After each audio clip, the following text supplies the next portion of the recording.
Hey everyone, my name is Sammy and welcome to the next episode in my Stream Theory playthrough of Assassin's Creed 4, where I will play the game live while also providing analysis and commentary as I go here. So, we're back in the action, and we're finally made it to Kingston after a long, treacherous journey, an unexpectedly treacherous journey in that regard, because entering an area on the map that is more difficult than any other area that I've been to. This area is considered hard, and so are these other ones here. 3 quadrants of the map considered hard. So the journey just from, I think I started here, just around this island this way, was much more difficult than I expected. Seems like the waters are treacherous, full of storms, and all the ships are really high-level ships in that regard. And, well, let me just do a quick check. Okay, sound is good. So, with that in mind, it took longer to get to Kingston than I thought. If I had gone around the other way, I think it would have been better. I started here. If I went this way, back through familiar territory, a place we've already been to, I think it would have been much easier. I would have been able to get to the mission area in Kingston here, while also possibly even starting the mission. So because it took me so long, I had to forego doing the mission in the last part, so I'm sorry about that. I did not expect this area to be so difficult. Rather, it's not exactly difficult, I'd call it challenging, and because of that, it's also time-consuming, because I am not accustomed to the challenge. So, what do I want to do first? The mission's right here. I'll head there first. I'm all set as far as Kingston. Let's see. This area has a howler monkey, has a deer, and some rabbits. So while I'm on land, I have to also consider the crafting possibilities that I have left open to me. Let's see. Deer hide for health upgrade. I gotta keep that in mind. And the rabbit's pelt for a smoke bomb pouch. That's not bad. Maybe I'll get those. Color monkey. I need one more for dart pouch upgrade, which is really important. Dart pouches are serving me well. Let's see what else there is. Capuchin. I don't think they're here. These are just outfits. I'm not terribly concerned about the outfits. So I think I can get something from all of these animals here if I do some hunting. Again, I don't really like hunting in terms of ethical reasons, but for the purposes of improving my gameplay situation, I'll go out of my way to hunt here. No problem. Enter combat really quickly. That is what I think. I have lost quite a bit of crew on my journey here. As I said, it was more difficult. So, getting the crew back up to full, up to my maximum, should be fine. Interesting note is that because I've been essentially on top of things regarding the crew, regarding my ship combat, I've also not really had to worry about the size of my crew. But now that I'm actually dealing with larger ships that take more time, take more boarding time to do in terms of capturing them, taking them down, I am losing more crew than normal. And I'm actually seeing these crew recruitment things pop up for the first time in quite a while. It's like since basically the beginning of the game. Yeah, I haven't really seen. Last time I was in Kingston, I have not seen these icons. So it's an interesting thing to note that a certain style of play causes you to not see certain things that maybe some other players will see. Like, say, if I wasn't so good at the ship combat, I will have to recruit more people. 3 hostages without being detected. So, what that would involve. Or are they? Ah, there they are. I can probably do this.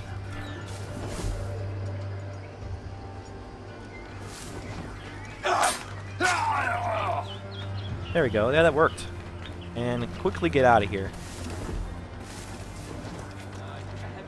Now that's how I like my stealth situations to work out. Okay, I think well, these are kind of on the way. I'll do some hunting. I'll get some hunting done while I have the chance, while I'm on land.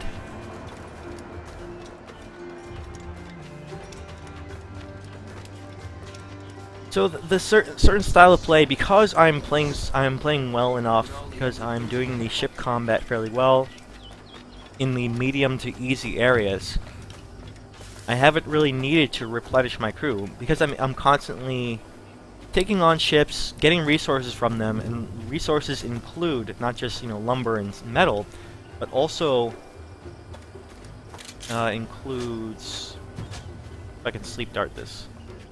I can, okay. Do that. I need 1 deer skin, I believe. That, yeah, it also includes the resources I could get from capturing ships. Also includes crewmates. So because I've been doing that a lot, I never really have to worry about my crew size and whether I've been full up on. I see a howler monkey right now. Let me check out the crafting. One thing for the deer. Deer hide health upgrade. There we go. I will do that right now. Totally could use a health upgrade. Why not? There's one last health upgrade, and I need 1 great white shark, and I'll be basically full up on the, or maxed out on the game's health upgrade options. Alright, so quickly get this howler monkey here. Need to sleep dart on him. That's the only way I'll be able to do that. As I've tried to hunt those howler monkeys before without sleep darts and met with failure in that regard. So, I need 1 more, or do I need just the 1? Let's see. Howler monkey. Okay, I just needed 1. That's good. So that's out of the way. Dart pouches are really good. Love using these darts. Especially the new Berserk dart has been serving me well. Okay, and the rabbits are on fully like the other side of this area, so I don't think I'm going to deal with that. Let's just go straight to the main mission. While we're here. Okay. So an interesting thing I've observed, coming back, returning to a land area, is that it really feels like you really feel like a totally different style of game, almost like 2 different games happening, crammed into here. The on-land traditional Assassin's Creed game, and then the whole brand new naval-based overworld sort of game, pirate game. When you get on land, you're essentially back to being a normal assassin-style game. Even though you're not an assassin per se, you're still playing the game like a traditional Assassin's Creed. While you're back, and when you go back on the sea, you do feel like that pirate. So there's that observation, and because of the length of time it takes to physically travel between missions, like, I think the game does a pretty good job in terms of making you feel like a sailor who, you know, spends those long stretches of time on the sea, and then when they go on land, they feel a bit awkward. And in that regard, the awkward platforming and parkour in this game, way it doesn't feel as tight or as accurate as the previous Assassin's Creed games. It kind of lends itself to that, but that's not really an excuse for why it's bad. It's just, or why it's not necessarily bad, but why it's awkward. It should still not be that awkward. In any case, not hold any longer.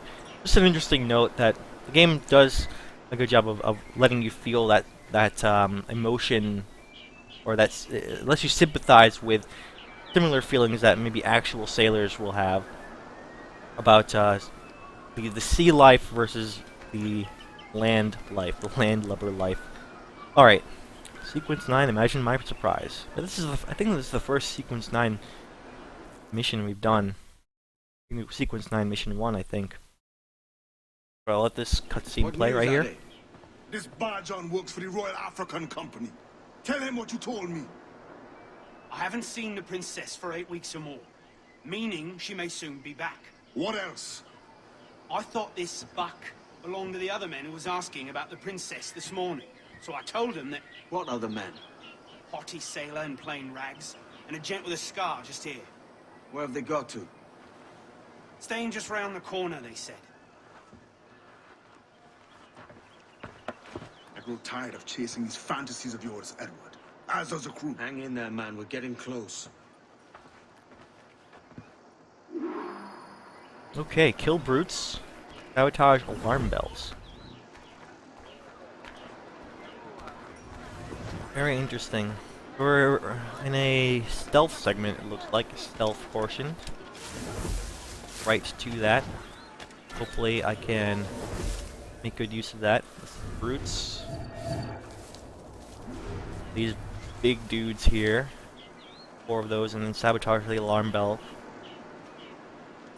Important thing. There might also be someone up top here. Can I get this guy right here? No, I don't think so.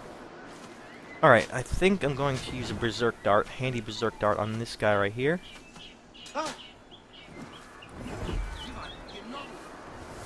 Serves me fairly well.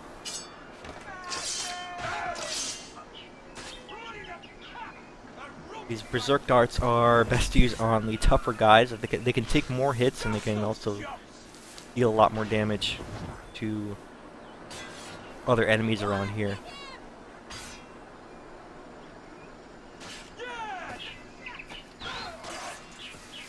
Okay, so I think he killed one guy, dying in the process. Yeah, there are other enemies around here to take care of. I think I can safely head this way. Oh, there's one more. Just be patient, make the moves I need to make. I think there might be other guys coming this way. Yep, there is. You have to be careful. I'll hide here.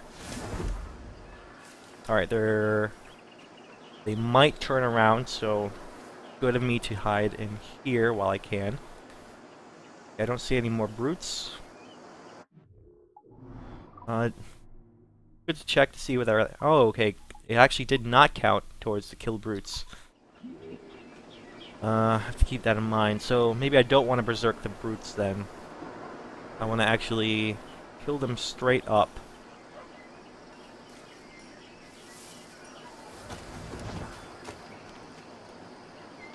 Okay.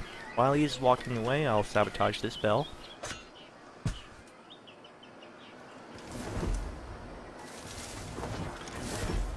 Should be able to get this guy. Yep, there we go.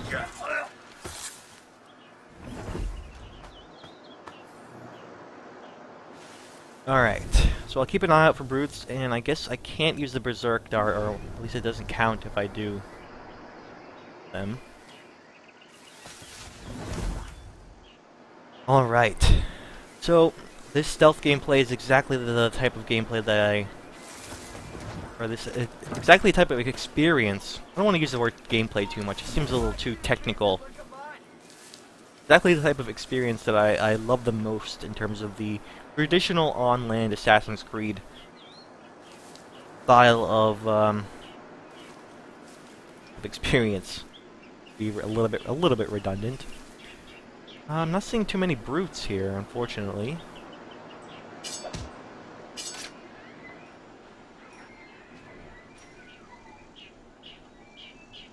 I'll whistle at this guy, he'll come to me. Alright. Where are all these brutes? I only saw one so far. Here, going from bush to bush and hiding these talking zones, as the game calls them. This is where the game feels the most strategic, like I'm using my knowledge of Assassin's Creed being put to the test. This is where the game shines, I think. And to some extent, this also works well in the tailing missions. However, I think the game uses them a little too much, too often. Kind of a problem for them to do that. There's a sharpshooter up there. I need to be wary of that. There's a brute over there. Alright, so instead of the whole dart style of approach, I think I'm going to stick to a more stealthy one. This area is pretty clear, so I'm going to go this way.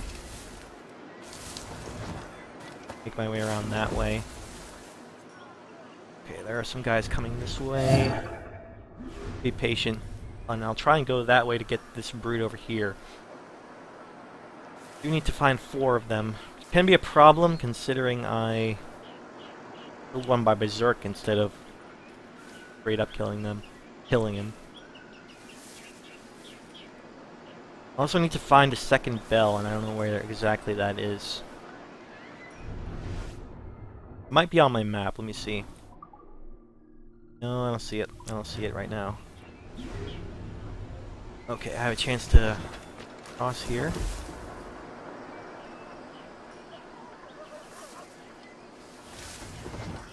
Alright. Any brutes? Any brute? Whoa, okay.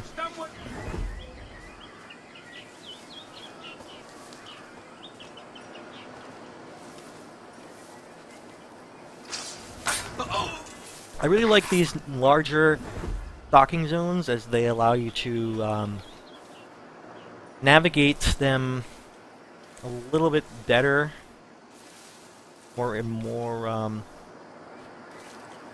don't know, allows you to effectively turn being spotted into its own strategy. Like, you could let a guard take a peek at you, he'll come and investigate, and then you can just walk around docking zone and then silently take him down from within the docking zone. Whereas it used to be like, it used to work like this haystack here, where you were immobile. The haystacks would only allow you to hide in one specific spot, and if they investigate that spot, you are in big trouble. All right. Take out this guy here.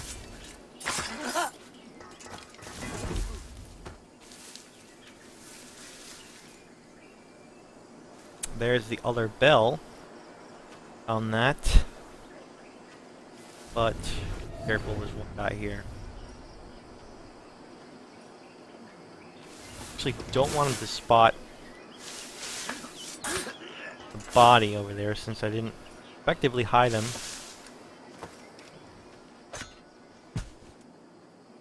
I do like how these workers here, essentially they're what looks like slaves and taskmasters. I guess that's a taskmaster. They really don't care that I'm killing the guards.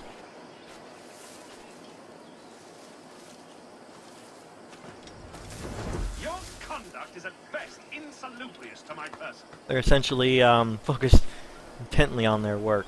However, if a scuffle does happen, I think they do react. Okay, so and putting stealth good use here. See if there are any more guards. Guard coming this way. I'll navigate. Aha! Okay, so those are my targets, but I don't want... I wish I did not trigger that. Unfortunately, I did trigger it.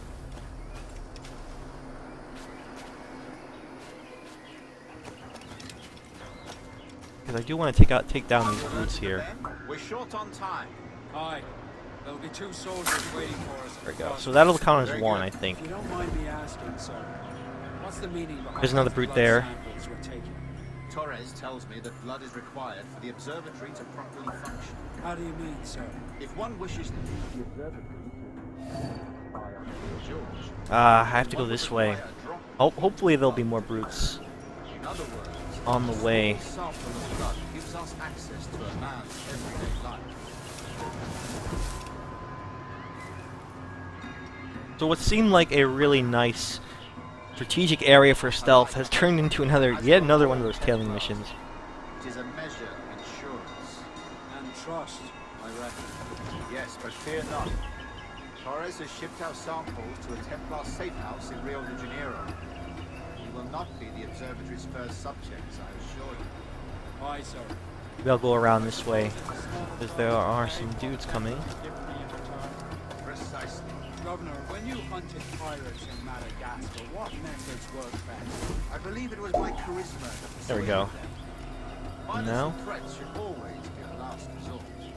In Madagascar, I offered those pirates a choice. Going a little too far though. Careful. Penniless but free men, or be hanged by the neck until dead. Go back to using the good old mobile hiding spot. Precisely.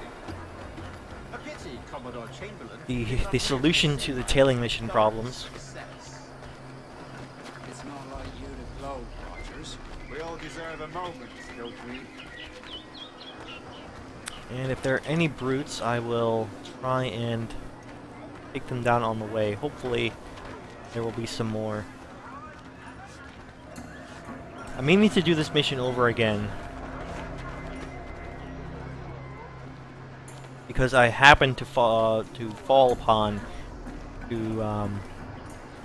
these guys sooner than I expected.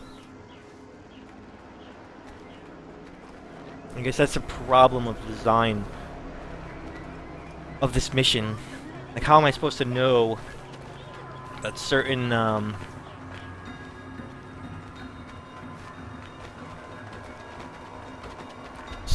entities, AI entities in the area, will be my targets or not? And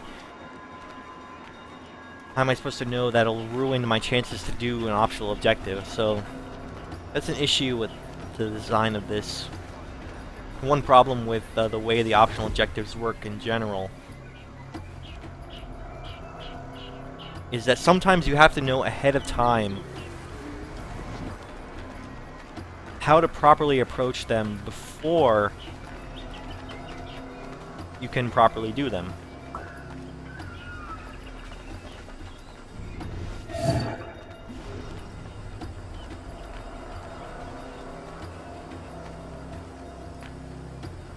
Alright.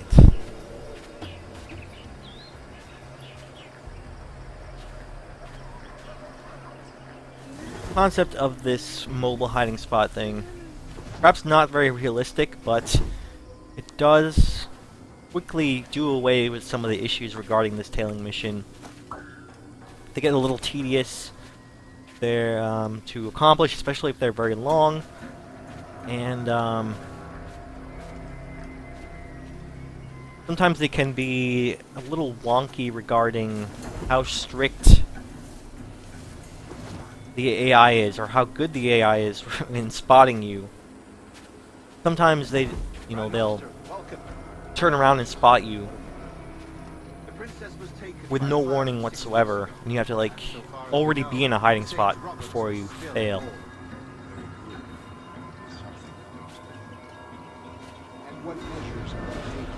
Eavesdrop now. I'll lose some of these.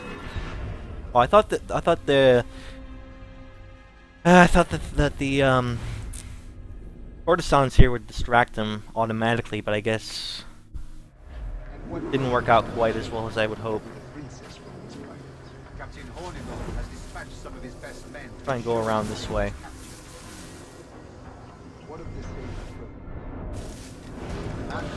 Your Excellency. Africa? By God.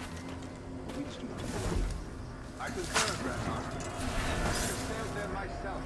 One of my slave galleys would be more than capable of making. Alright, so I need to keep up here. Oh, I should be going up on the rooftop, shouldn't I? Rafters here.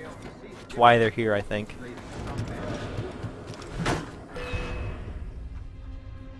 Okay, so what ended up happening was, instead of doing a stealthy takedown, I was trying to rush. I'm doing a much more high-profile takedown, in the language of Assassin's Creed here. What of the sage's prison? Try to do this as quickly as possible. I concur, Grandmaster. I should have sailed there myself. One of my slave galleys would be more than capable of making. Alright, so Slave the trajectory here is fairly obvious. I asked you to divest yourself of that sequencing. I failed. There we go, that's the proper way. Slaving some men and all men. Our aim is to steer the entire course of civilization, is it not? A body enslaved inspires the Are there any brutes along the way here? enslave a man Seems like the answer is no. natural,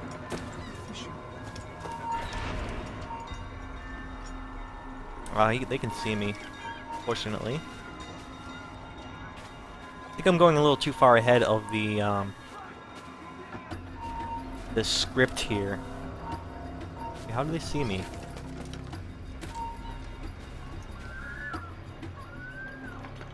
Yeah, this is a little ridiculous, but I don't think it's entirely a fault of my own. It's just like, you have to get familiar with how the AI scripting works. Sometimes, because it's a little tricked, wonky sometimes, difficult to know when they react to you, or how they'll react to you. Where in Africa are we looking? Principe, sir, a small island. We've sent two of our best men, Burgess and Cochrane. Privateers with fast ships and firm hearts. Edward Kenway! Imagine my surprise at seeing your jackdaw anchored there. Have you heard all you came to hear? Will you now rescue the sage from our clutching hands? A pox on you, traitor! You sold us downriver. Because I found a better path. The Templars know order, discipline, structure. But you never could fathom these subtleties. Goodbye, old friend. You were a soldier once, when you fought for something real. Something beyond yourself. Pretty sure I not able to get the brutes here.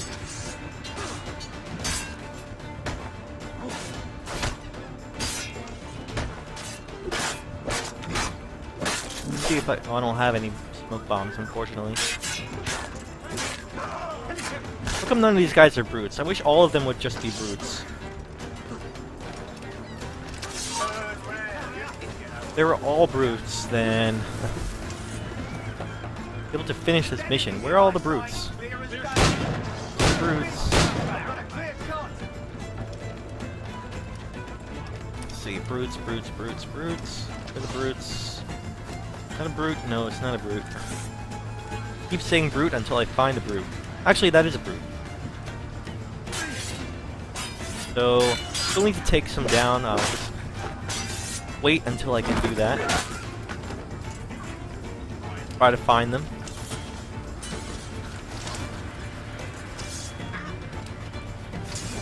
Alright, brutes. Are there any around here?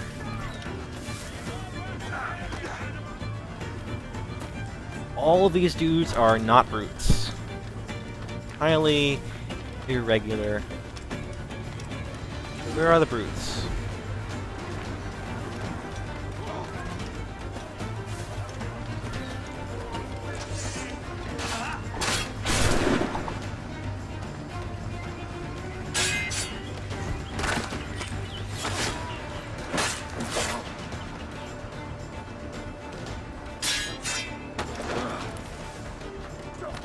All these dudes are after me, and none of them are brutes.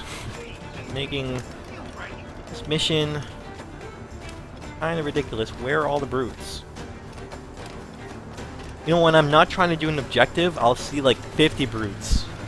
Now that I'm trying to do an objective, I see absolutely none of them.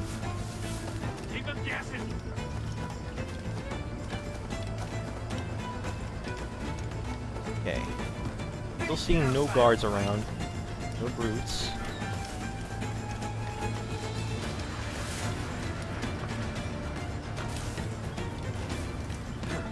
Maybe they're just back in this area here. Okay, so that counted as me escaping the area. Now, can't get the brutes. So I actually need to wait to find them before I spot the dudes. I spot the people I need to get. So, let me see. I'll rate the memory for now. Give it a... I think that one's just okay. Because it did involve a tailing mission. Game is using them way too often when you're on land. Like, almost every single mission on land involves a tailing mission. It's kinda silly. Alright, there would have been 2 brutes. If I had just made it over here without the mission starting, there would have been 2 brutes right there. Alright, so I'm gonna try and do this over again. Go to a progress tracker, do that mission over again, try to get the brutes. Okay, sequence 9, memory 1. Replay, yes.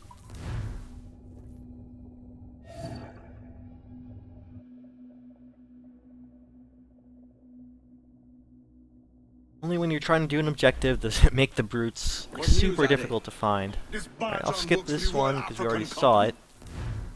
Skip the cinematic there. Alright, so now that I know ahead of time that I can trigger the tailing mission, the tailing portion of the mission early, I will want to avoid spotting the dudes, spotting my targets before I got the objectives completed. So I think instead of I will berserk dart one of these guys instead of the brute this time. The brute is likely to survive the encounter, and then I can finish him off.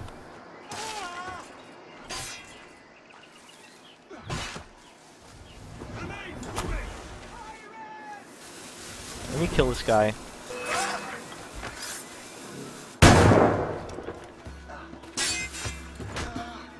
And that'll count as me taking down a brute finally.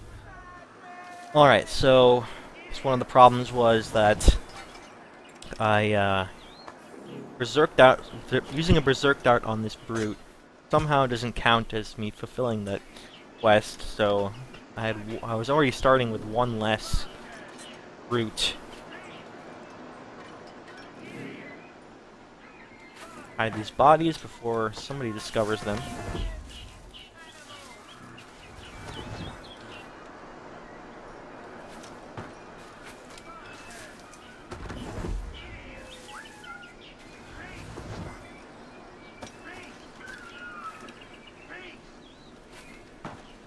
Okay, so there's 1 alarm bell around here.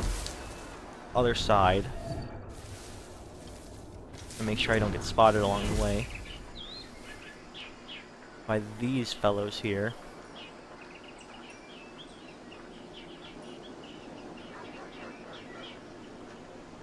Okay, I think I'm clear. I can cross.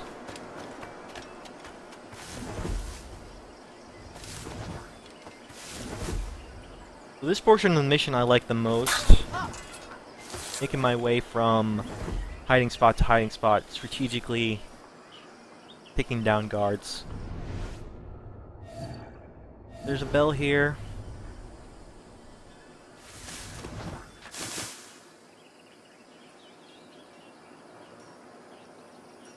As soon as I can, that'll be the 2nd bell, I'll take it down.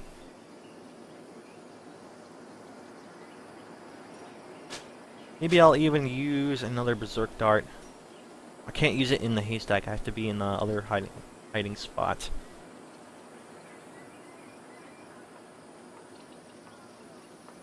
Okay, how about I go...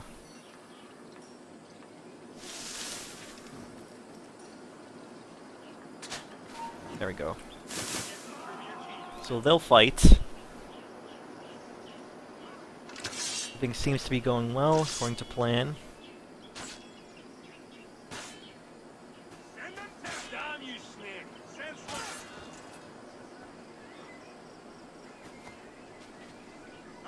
Once the berserk dart wears off, I think this guy will just collapse.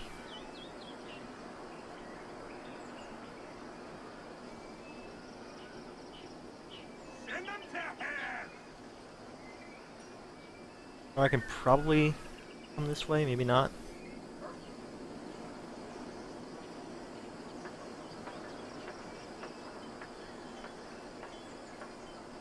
Okay, he's gonna be collapsing right now. There we go. This is the second part of the mission here, for the optional objective. The bells are taken care of. I need to find a few more fruits.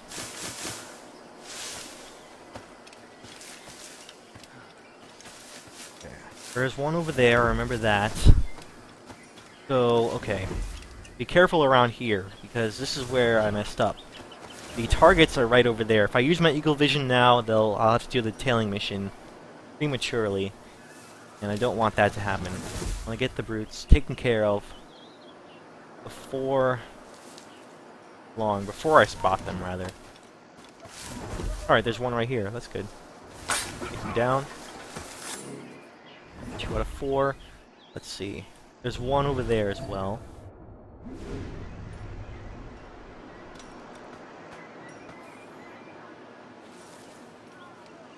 So, in terms of the optional objectives, I think many times I've had this problem where they're, I think, doing more harm than good towards the mission. I guess it just depends on the type of optional objective the mission has or requires you to do.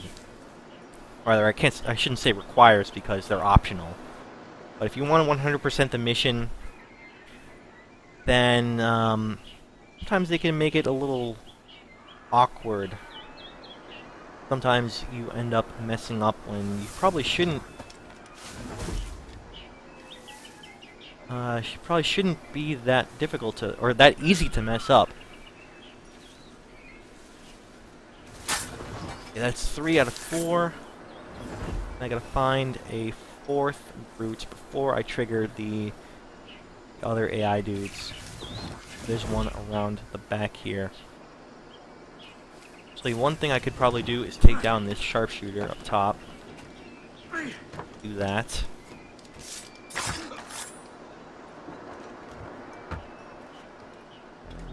Ammo.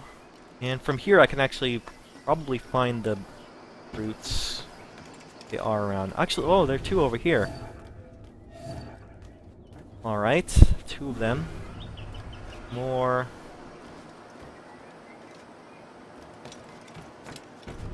I have to be careful in this area because I could trigger the actual mission. Okay, so I think I want to do it this way. You come back here! No, you don't! Aye, stop! Wanted to try and jump down into that bush, but unfortunately could not make it that easy. Interloper! Raise the alarm!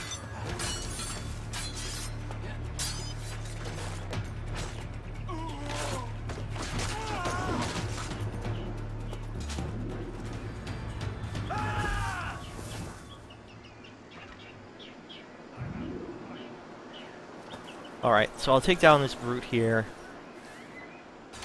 while I can. And then continue on. That's 4.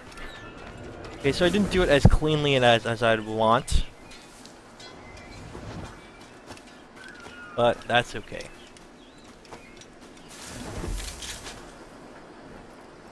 Send this guy to sleep. Looks like he's bugged anyway, so I shouldn't have to worry too much about that guy using the bell there.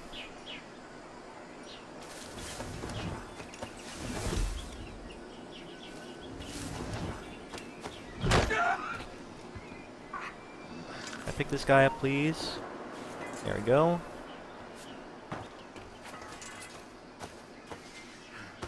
There we go. Okay, so I think optional objectives are taken care of. And I can, a little awkwardly, that last bit there, I kind of messed up the stealth, but that's okay. It wasn't a total catastrophe. I was able to pick it back up. And from here, I will trigger the actual proper mission. Tail them now that everything is taken care of. One thing I could do is tail them from up top in the treetops. I think makes the most sense. There'll be 2 soldiers waiting for us at the crossroads. Very good. If you don't mind me asking, sir. The most Assassin's What's the meaning Creed behind these blood samples? ish Torres tells me that blood is required for the observatory way of to approaching properly this. function. How do you mean, sir? If one wishes to use the observatory to, say, spy on King George, then one would require a drop of the King's blood to do so. In other words, a small sample of blood gives us access to a man's everyday life. Does Torres mean to spy on me then? For I've just given him a sample of my blood. As have I, Captain Montego, as will all Templars. It is a measure of insurance. And trust, I reckon. Yes, but fear not. Torres has shipped out samples to a Templar safe house in Rio de Janeiro. You will not be the observatory's first subjects, I assure you. Aye, sir. I suppose it's a small price to pay for what the Templars have given me in return. Okay, so Precisely. out of where I want to go here. What methods work best? I believe it was my charisma that persuaded them. Violence and threats should always be a last resort. In Madagascar, I offered those pirates a choice. Take a pardon and return to England penniless but free men. Alright, I won't mess up the courtesan part of this. Precisely. Try and use them to A pity, distract the guards more often this time. Thorough success. It's not like you to gloat, Rogers. We all deserve a moment, don't we? So I'm trying to let them talk because I wanted to try and pay attention to what they were saying this time. And we get from there, what I did not get about, or from their dialogue was, I missed the whole part about using the observatory as a sort of spying tool. Kind of makes sense. Gives a little clue about what the observatory is and how it is used, function. Makes sense, you know, as far as its name. All right, so sorry if you I didn't see you in the chat before. I was trying to focus on the mission. MTJL says, "Hi, are you on PC? Please, I need a last social chest emplacement." I don't think. Unfortunately, I don't think I can help you with that. MTJL. So I usually I'm playing this game more offline. I'm not doing the sort of online portions of the game, but wish you luck on that part.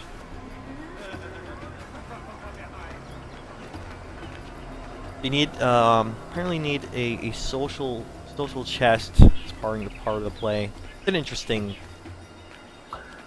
objective. I assume you need like somebody working with you in order to do that. I don't know if that's the case or not. But honestly, that's just part of the game that I have not really explored yet. The whole social aspects that have been added to this. I've only like stumbled upon them myself. All right, yeah, no problem, man. Hope you're able to finish that part of the game. So, yeah, thank you for tuning in, though. That is an interesting thing about this game, that they're adding those little social dynamic events. I think I only touched upon it briefly. I'll actively distract these guys now, instead of passively doing that. And then I'll approach it the way I approached it before. What of the sage's prison? Oh, okay, it's the last you need for 100%. Okay. Yeah, I'm not sure. Again, I'm not sure exactly how that works. I am still exploring the story myself, so I'm a little bit behind. Can I get through this guy? No, I can't. Okay, I can get away from him. Ah, okay, I'll have to restart again. Fortunately, because of the courtesans there, they've kind of blocked my path. Normally my path is pretty clear through there, as you saw from the first playthrough of this mission. But they're blocking that door, which kind of sucks. Okay, so do this the correct way this time. Hopefully there will be no AI intrusion. Right to it.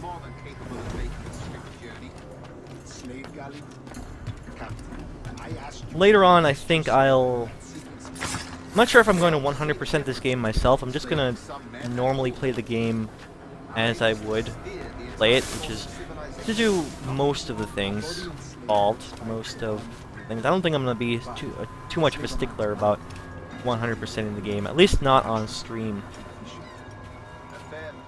Okay, I can probably get to them from here, which might be one way that I was gonna ideally like eavesdrop on these dudes in a sort of stealthy and strategic manner. All right, yeah, that worked out. Remind me, where in Africa are we looking? Principe, sir, a small island. We've said two. Okay, we already saw this cutscene, Burgess so and Cochrane. Privateers with skip it, and all I need to do is escape from here on out. You're dead! I wish I had... Oh, I do have smoke bombs this time. I'll go ahead and just use that.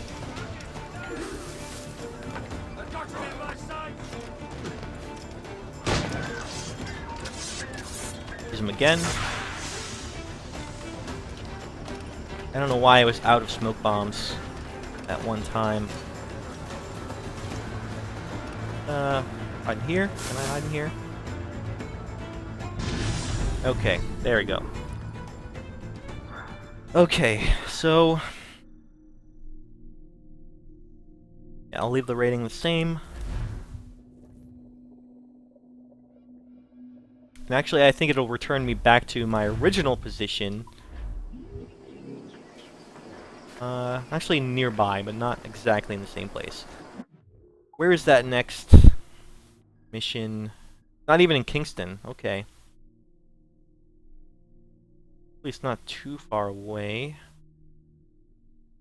Or is it in Kingston? I just missed it.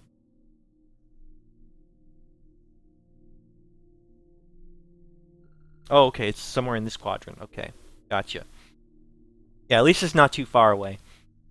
Not too far away. I think as far as Kingston is concerned, I'm done with that. The mission has taken me away from some of the quadrants I wanted to complete, but that's okay. Eventually, the game will take me back. You know, we're going to get to these quadrants, obviously, at some point. So, with that in mind, I won't worry too much about completing these quadrants just yet. This is a medium quadrant, Navasa. And I could probably complete everything in this one while I'm here. Maybe I'll go towards this ruins first before doing the next mission. Maybe get these little odds and ends. I don't know. Depends on how long everything will take. But as far as Kingston is concerned, I'm all done here.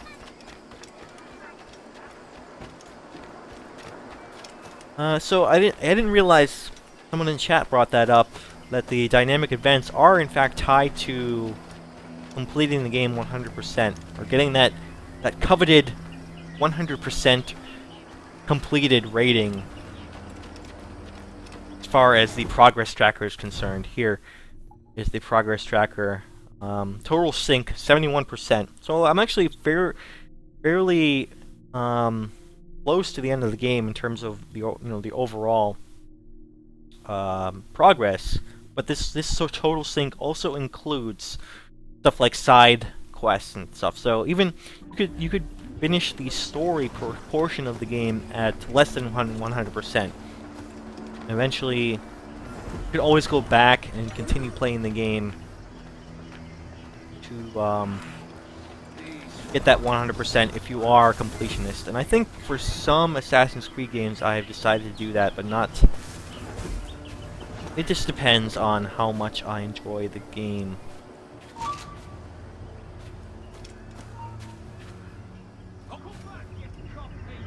Okay, I'll let this guy come to me and I'll take him down like so. So someone in chat just wanted to... Stop, I tell you! You bastards trying to get away! You're going nowhere! One is working on 100% completion. You get back here! And fortunately I could not help him in that regard, but I do wish him luck, and maybe that's something I'll explore later on.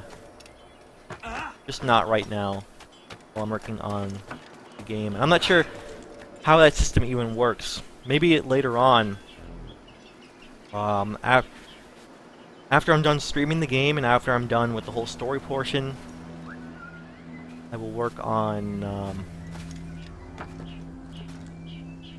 where's this guard? He is here.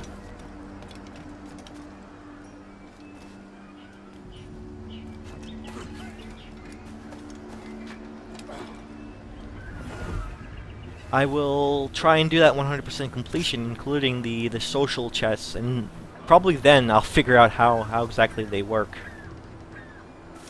Seems to me like they just spontaneously happen anyway. Like, I have nobody in my friends list, and I've never you know, pursued any sort of... Okay, they're coming.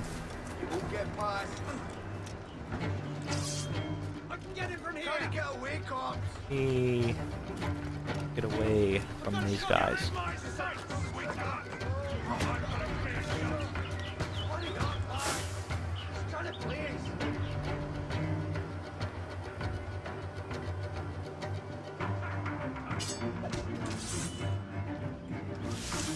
Okay. Interesting how the AI works. Seems a little different. More advanced than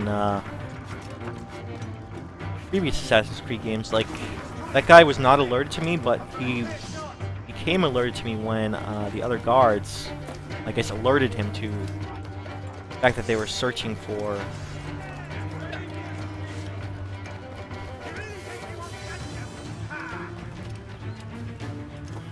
me.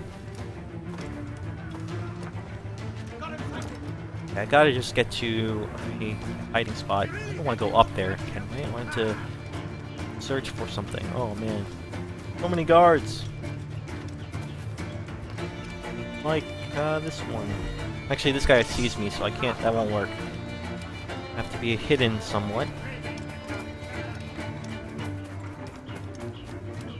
Right here.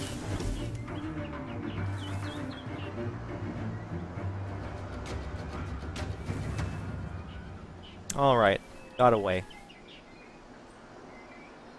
That is one little touch that that is different from the previous Assassin's Creed games. I don't think I've ever seen any sort of dynamic stuff tied to social things like your friends list, having those things, sharing them with your friends on your friends list. Trying to get this guy. I don't know why I couldn't do that, but I'll just mess him up that way.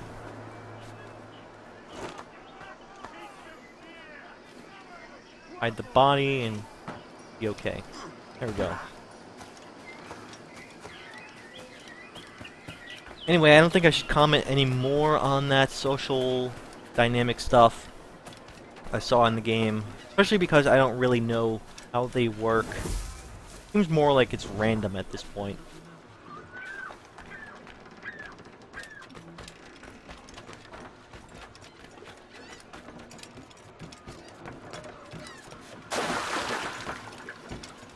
Turn to ship, okay. That But I might be wrong in that regard. It's probably something not as simple as a random thing.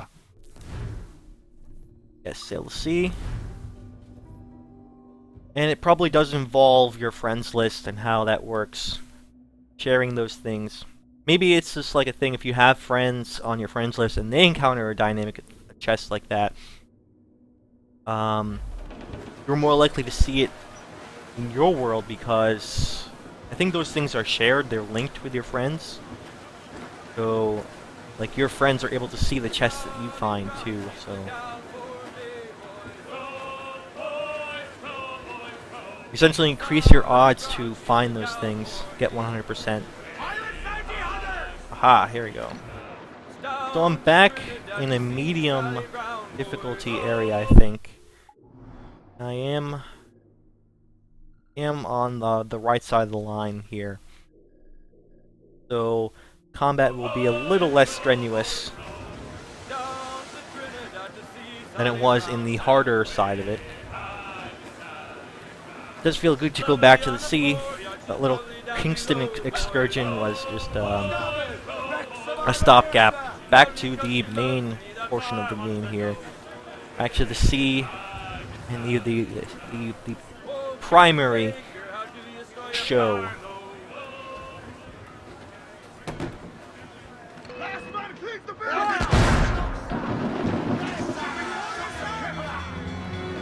Let me take down these guys before I continue any further.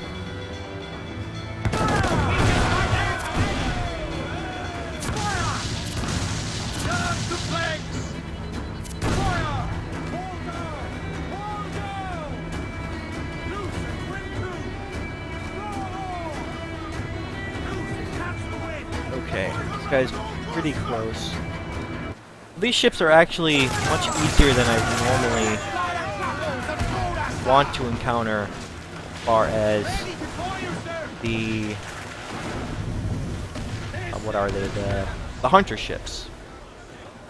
Usually because I go with level 3 normally, level 3 hunter ships are a little bit better as far as resources that you get from sinking them or capturing them.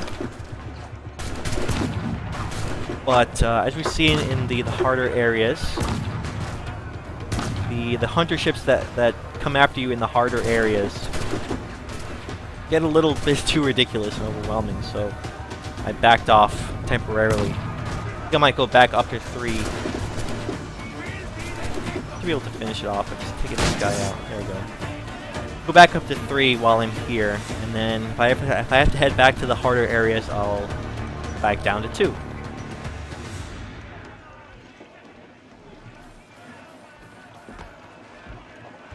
Oh man, I can't imagine how tough level 4 and higher wanted level are in those harder areas. Probably like 5 ships that are all super tough, high level.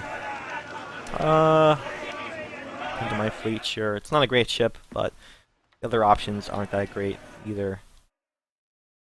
If anything, I want to raise my wanted level. So, as I said, I think I'll go. We need a humpback whale. Need one. Crafting. The great whale, humpback. I don't think so. I don't think I need anything. I'm all set on the humpback whales, I'm pretty sure.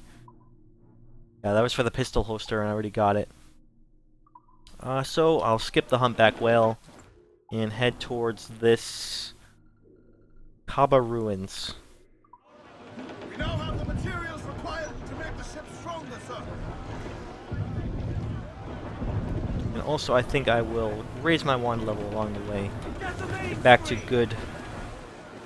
Get those bars free. Let's see that dock. Get back to hunter ships that are worthwhile to take down. Get a good number of resources to upgrade my ship from them.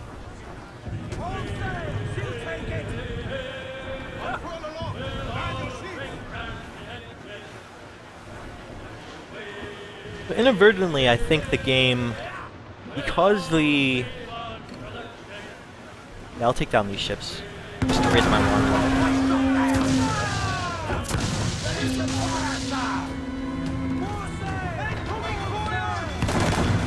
because of the quality of the on-land portions of the game being not stellar. Well, these are all part of the same faction, so I'm ending up fighting all of them.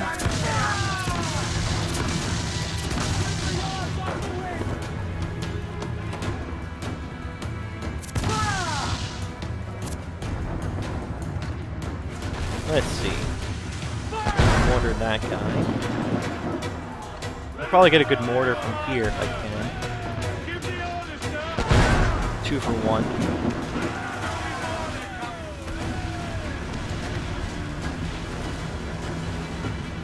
And I'm wrecking these ships.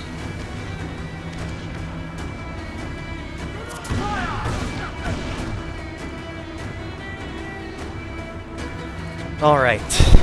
I'll board this one. Work my way back up to level 3. I think.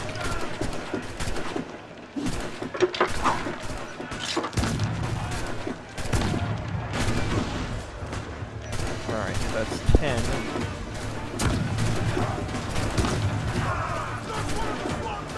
6 out of 10. Fine.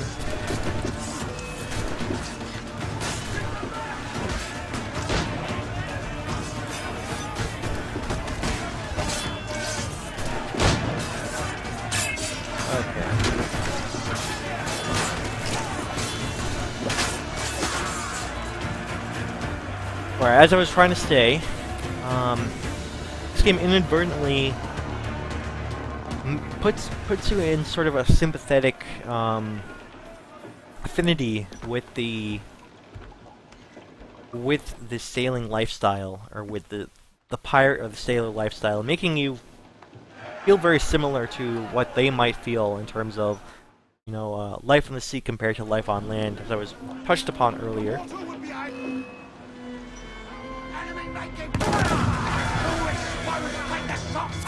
And I think I say inadvertently because the way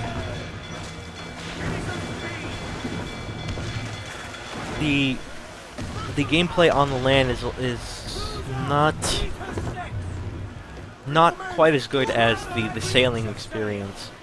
Naval combat, there are a lot of interesting missions in that regard. Some of the better missions in the game are on sea with the ship battles. I think that's largely because, you know, the game hasn't explored, or not the game, the series Assassin's Creed hasn't explored that. Even Assassin's Creed 3, those missions in the naval portion of the game don't necessarily ruin or cover all of these sort of missions that you can do on the sea. So there's plenty left to explore as far as sea-based missions. Slowly but surely, this game has been giving some new style of missions and experiences on the sea with this ship battle stuff that we haven't seen in the series thus far. I think that's why being on the sea feels a lot better than on land.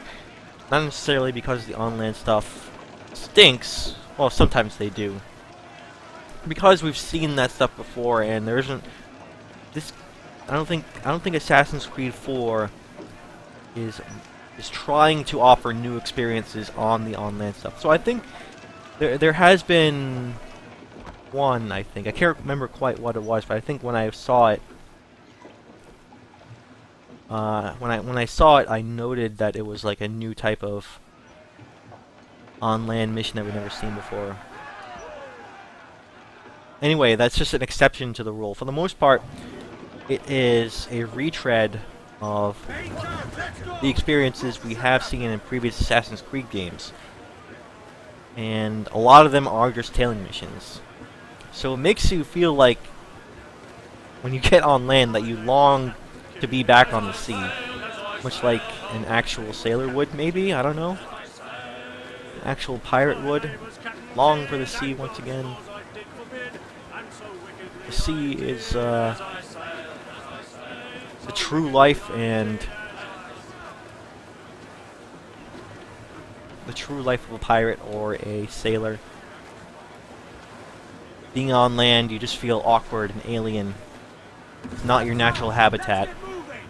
And so inadvertently, because of that disparity in the experiences, because the on-land stuff feels a little wonky and tired, while the naval missions feel fresh and new and experimental, causes you to appreciate the sea-based stuff, and ends up making you feel a little bit more in line with what the actual Kenway character here might feel. Interesting how those things align. It's like exactly the opposite of sort of that fancy term again, the ludonarrative dissonance. My fleet. I don't know why my water level is not going up. Going up very slowly.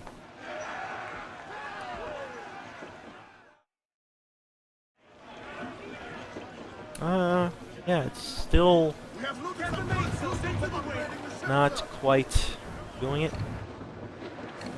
I don't know why. Loose all and trim shot to the wind. Loose tops and royals. I'll keep taking down any ships I see. Try and raise my water level again. If they're close. I won't go after this one because that's a little far away. On the way.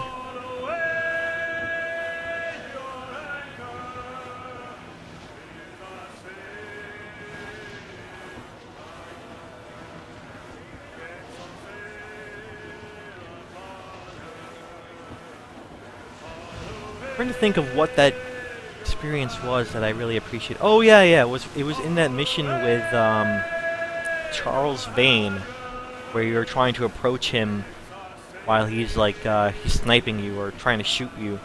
That was a kind of a different style of mission that we haven't really seen in previous Assassin's Creed games. So there is room for improvement from this game. A little addition in terms of the on-land Assassin's Creed experience. But other than that, I'm not sure how much more this particular entry in the series can offer in that regard. Most of the innovation and experimentation will be on the sea, and I think that's fine. Like, that's where the focus of the game is, so it makes sense that would be the case. With that in mind, I am glad that it is also offering a few new types of experiences and mission types in the traditional on-land Assassin's Creed experiences. So that was a long-winded discussion, perhaps multifaceted. Might be works of beginnings of an article or something, or a review that I could possibly make for this game. Or I could put it in a more ordered and coherent fashion rather than a sort of scattered and free-flowing stream of consciousness like I am in this live sort of analysis.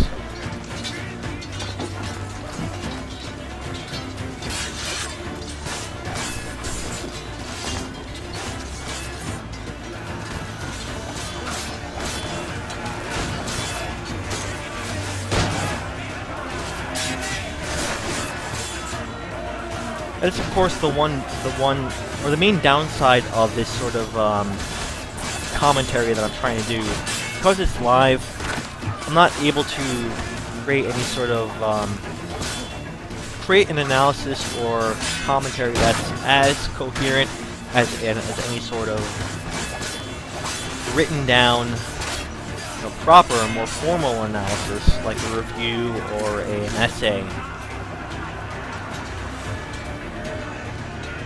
But the upside of that is you see fresh live reactions as I see them, and I can get those reactions to you faster. For instance, if I was applying this to a brand new game, you'd see those reactions and those impressions faster than if I were to write a review, which could take me a long time.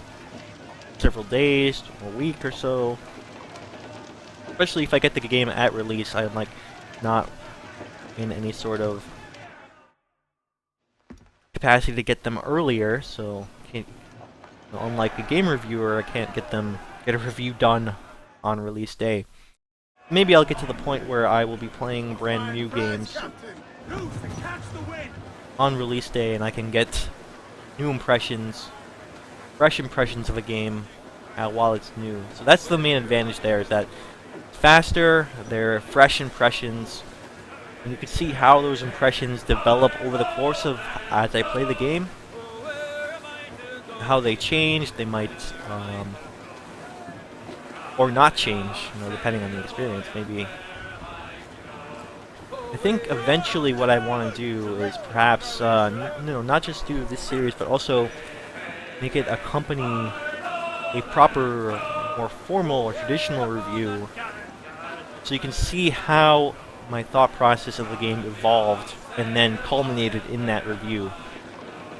Might be interesting to compare, say, like the first episode of my experience with the game with the final review, and see how different or how similar my feelings on the game are.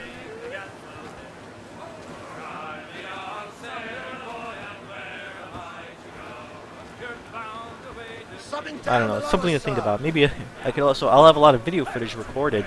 Maybe that video footage I could use for, say, a video review instead of a written one. Although, of course, a video review would require writing. I just have to also learn how to do video editing, which I have no experience regarding. When I do these archives, I literally just upload them raw. That's essentially the idea. They are unedited, free-form, flowing Let's Play regard. Okay.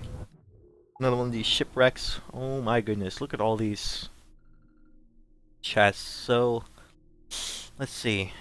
I go around this way, try to like see a path working here, and then head this way. Seems about right. Or I could go this way, go here first, then head my way around this way, and then head, end back to where I started. That could be a plan. Maybe I'll go this way.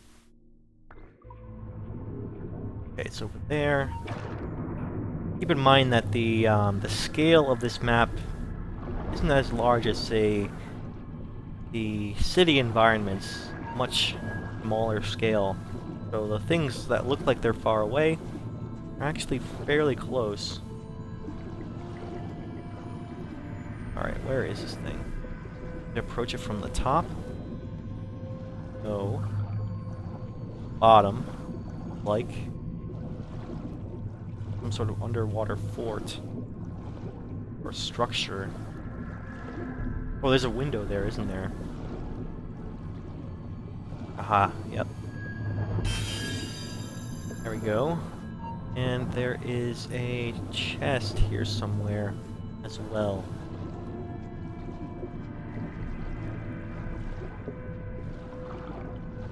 Maybe I'll be a little bit more patient. See the shark.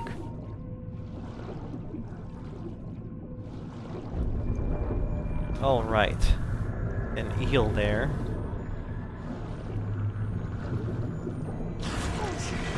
Aw, man. Another one, another eel. That's alright. Let me quickly get to this loot. I really have to get out of here now. Probably should have planned for that. Ah, there's one right here that I need to get to. There we go. Ooh, that was... I cut it really close. Maybe I should have not done that. Okay, so... chest right here. Is this a cave? I think that's some sort of cave. Cave? Yeah, okay. And this might be the entrance to that tunnel system I saw earlier. Alright, so I'll stock up on air right now.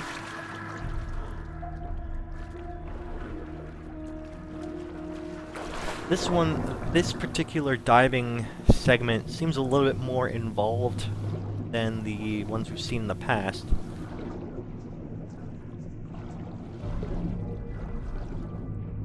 So it adds a little bit more interesting twists on that formula, I guess. Swim towards the horizontal. What did it say? I don't know what it said. It was trying to give me some sort of clue. Towards the horizontal beam.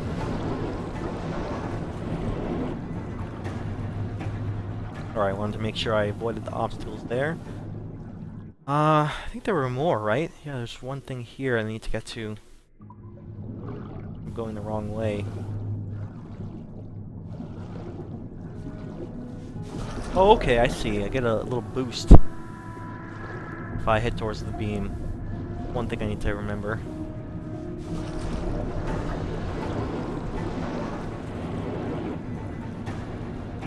Okay. So I think the twist of this little tunnel here is that there are these rushes of water I need to keep in mind in order to navigate. Okay, that's good. I can make my way back now. I got that one done. And here, I guess. Or this will be on the way anyway, right? So don't have to worry about that.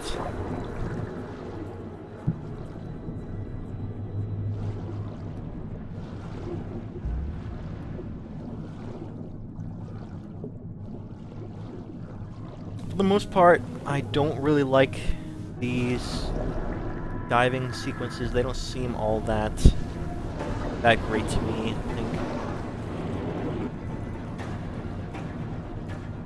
I think after you've done one or two, mostly seen everything they have to offer anyway.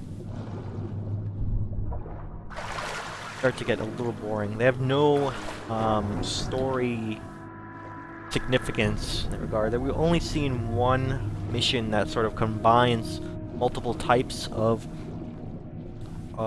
these experiences. It had like a diving sequence and a thieves' den and an assassin's contract all in one. That was like the best that we've seen so far in terms of differentiating the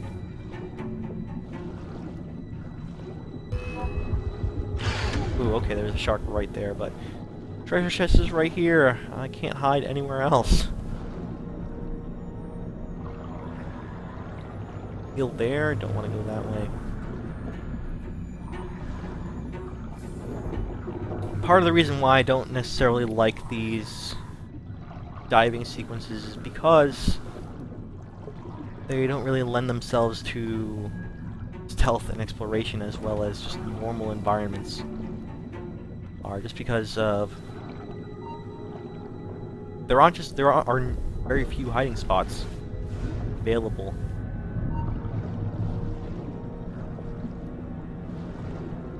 Which way do I want to go? I think I wanted to make a circuit around this way. Next chest is over there. I don't need this air, so I need it sometime else. See, like the position of that shark there is just unfortunate. There's really nothing I can do about that, the way the AI works there, because there are so few hiding spots in this area. It's not like this whole diving sequence is littered with hiding spots. And there's one here, I guess, but they're few and far between, and they're hard to just navigate the environments to make sure you're not seen. All right, so next one here, and then over here. Fairly straight line in that regard. So be all set if I use this air here.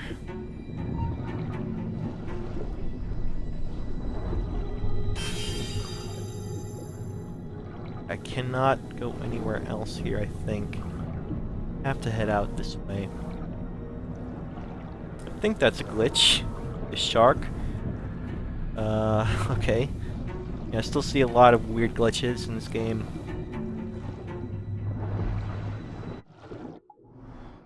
Okay, so don't really need the air. Shark right above me, I can tell from the silhouette. If there's anything I do like about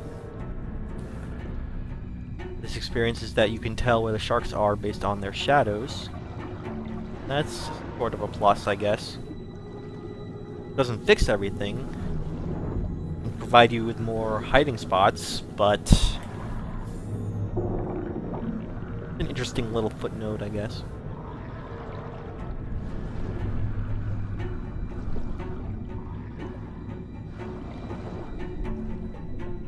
But all there is to this is that it is a collect-a-thon. Collect all the chests, and then you're done. There's nothing else to do here. Maybe there will be missions that will head back, or that'll take place in this area. Like that assassin contract took place in this area, or in one of the diving areas. Other than that, it just seems to be like another location, which is an empty location with just collectible busy work. That's why I don't necessarily like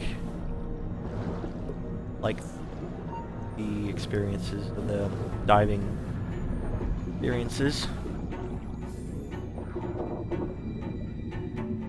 And there's one more. If there was, like, an additional thing to do, if each of these diving experiences had any sort of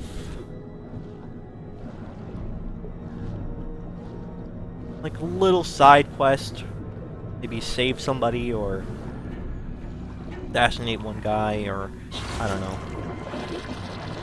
something like that, even if it was light on story, you know, I'd appreciate them a little bit more. As they're just another area that looks a little bit prettier than the on-land segments, or gives you a different sort of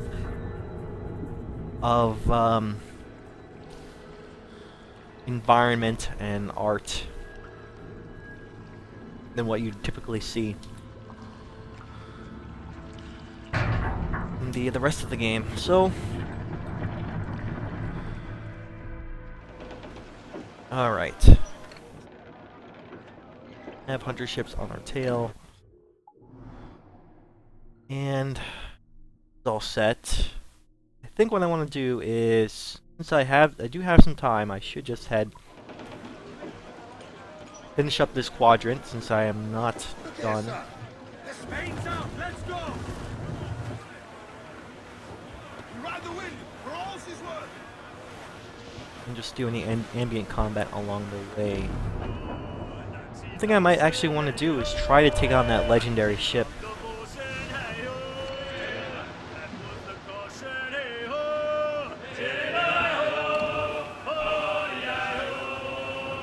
Alright, so how many mortars do I have? 19? That's not bad.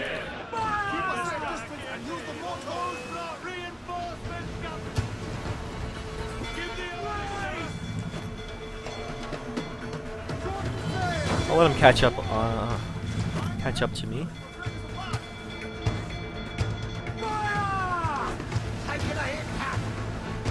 Use these fire barrels here.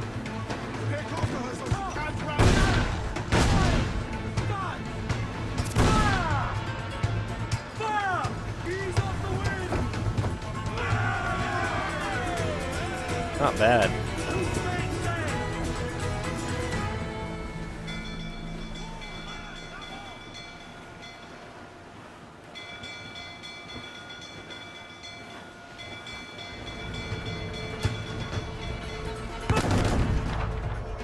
I wonder if that means that's an instant. Yeah, wow. My cannons are very powerful. Which is why I kind of want to upgrade my on level again. Because I am destroying these ships. I want more of a challenge. Or reward from those better ships.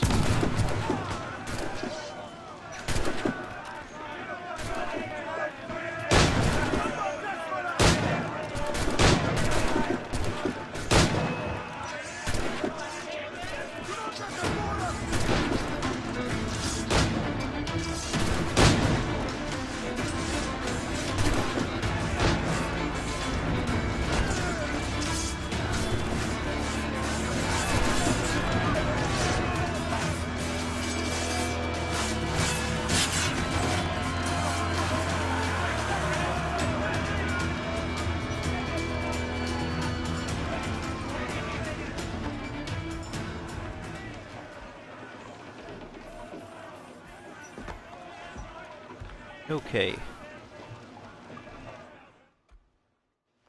Wish there was an option to just say raise wanted level, because I do want higher wanted level. Okay, where's the other ship? There it is.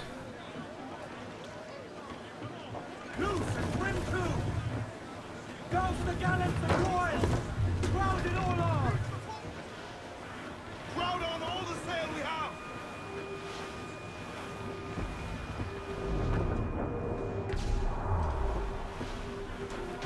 Douse off at me! Reform! Reel the levers in!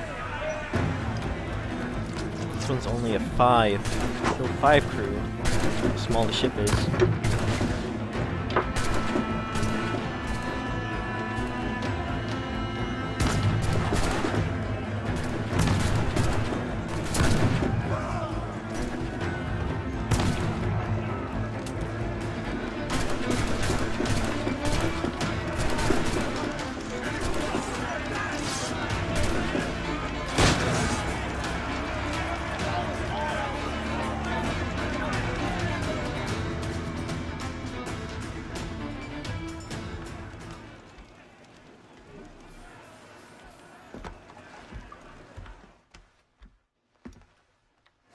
Okay, so pretty slow going right now.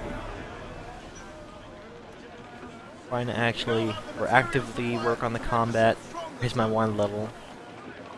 Give me some speed! I don't think that'll be much of a problem. Long run, as long as I keep heading in the direction, something to collect, something to do, another mission. I think that's good progress. I know she's a good sailor! Now prove it, my chum!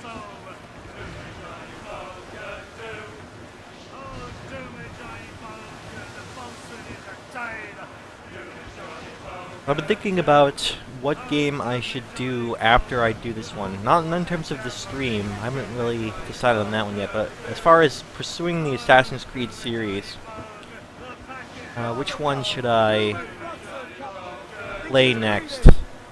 I could play, if I want to play in terms of release order, I should probably consider doing Liberation, although I would have done them out of order, because that came out before Assassin's Creed 4.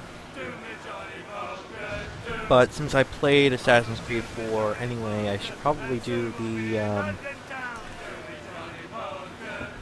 standalone sort of expansion or story that's related to Assassin's Creed 4, and that's, I believe it's called Freedom Cry.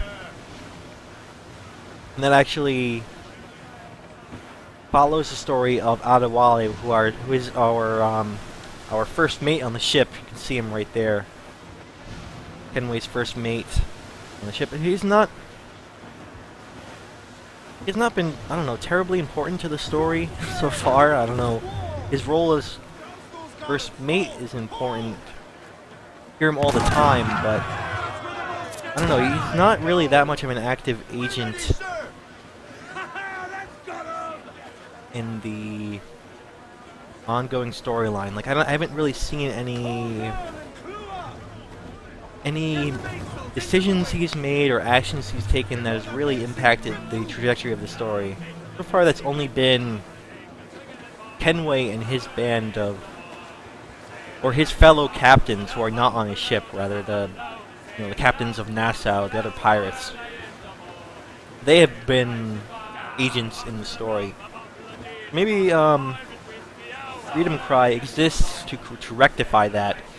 The fact that Adéwalé might be a character in the story, but he didn't play a huge role in the way the story unfolds.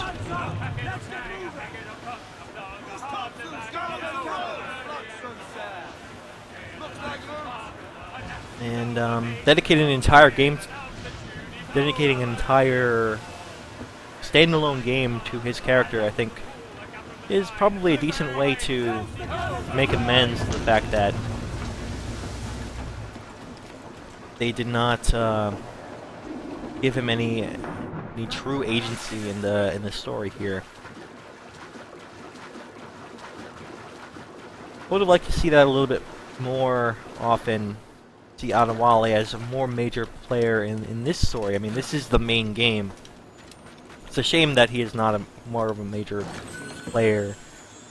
This is the game that people are going to play, Assassin's Creed 4, and a lot of people are going to overlook the expansion of the standalone story. Not necessarily giving his character full justice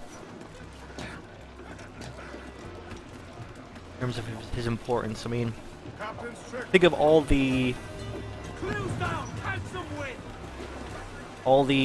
Assassin's Creed games up until this point have all been about, just straight white guys, or presumably straight. We'll just say they've been about white men, and Ezio at least is like unapologetically straight. And then I guess Assassin's Creed 2 made sure to point out that Altair was straight, as he had a love of his own that game pointed out. So yeah, it's all making sure the main protagonists are not just white, but they have a case of the not gays, as Red Letter Media would say, making sure, going out of their way to point out that they're straight. Although I guess you could make the argument that Altair Ibn Lahad was not really, he was not white. His character is technically supposed to be some sort of Arabian nationality. Not sure exactly where he originated, but still his character model and his voice actor accent was definitely like just American, while the rest of the cast around him was definitely modeled as various Arabian characters. Altair was not necessarily. Plus, there's the whole factor of the Crusades, and that there were a lot of people from Europe in the Arab lands. So I don't know. It's just not necessarily. I'm not really entirely sure that he is. He is a non-white guy. That there was a push for diversity there, especially since the portrayal of him was unapologetically white. So why am I talking about this? Is that it's important to get different protagonists. And I think there has been more of a push for that in recent times. Like with Liberation, PS Vita game, starring a black woman. And now we have Freedom Cry, starring a black man. So we're seeing a little bit of improvement there, but in the main entries in the series, it's the representation has just been straight white men. Okay, that's the last chest in this area. There's also the. I want to try and do this legendary ship. Let's see what it's all about. I haven't done a legendary ship yet, so I haven't even seen one. So I just want to see what they're all about. Anyway, I'm glad that we're starting to see a little bit better representation of characters in terms of races, and I'm not sure if we're seeing anything in terms of like sexual orientation or gender well, you know, there was Liberation being that one started woman, but the progress has been slow. I want to see ultimately a main entry in the series that dares to. Okay, if I have pirate hunters on the way, shouldn't engage the larger ship. I want to see a main entry in the series, like a proper numbered Assassin's Creed game, Assassin's Creed 6, main. Don't want to engage that guy just yet. I'll take out on the pirate.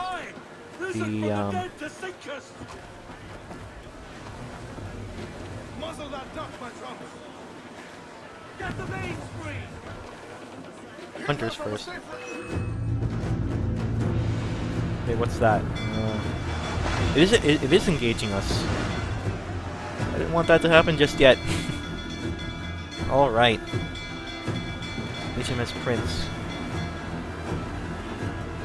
Okay, so this is like an instance area. Very interesting.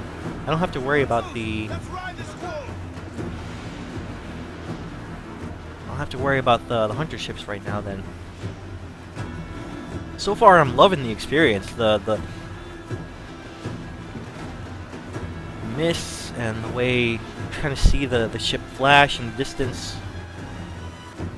Yeah, I can sort of make out its outline as these pulses. There it is. Fire! Boys are scanway. Nothing else exposed! We're ready, sir.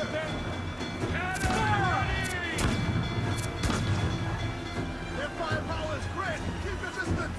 They're hidden, sir! Fire! Launch the mine there, she's Scarrow! Fire! Ready to brace! Whoa, okay, yeah, that firepower, man. Holy crap. Fire! Brace yourself! I really do have to make sure I brace. They've pounded us here, sir! But hold it out! His wing is right there! Fire! Get away, sir. Wow. Fire! Stop! Legendary means legendary. Fire! Batten yourselves!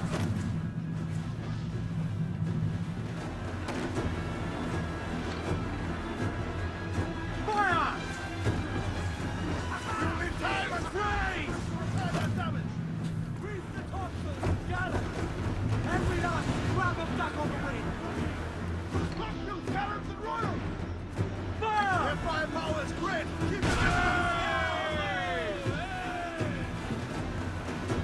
Douse the royals! Alright, I think keeping my distance has been proving a little bit better.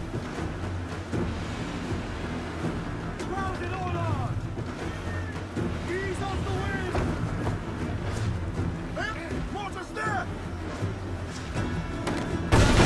Some damage! Fire! Next big cloud! Wow, okay. Already kind of destroying me. This is really cool, this experience. Proving to be pretty darn. Fire! Loose all, let's move! Stances out.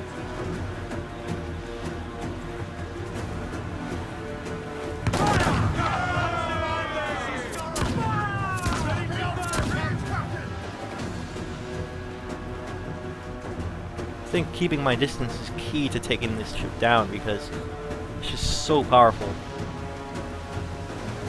Get off the squall! Move up, gallants.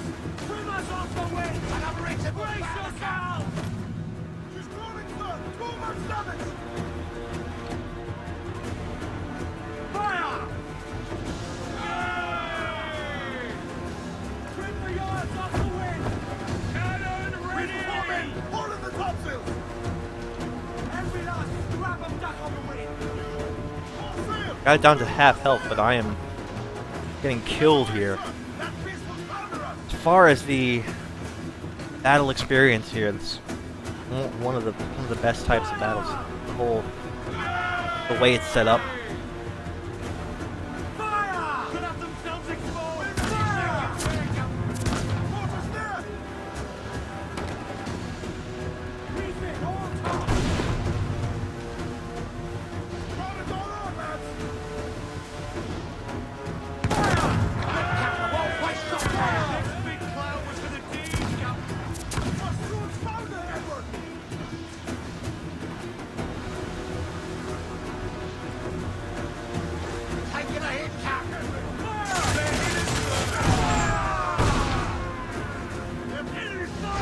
Ooh, wow, yeah.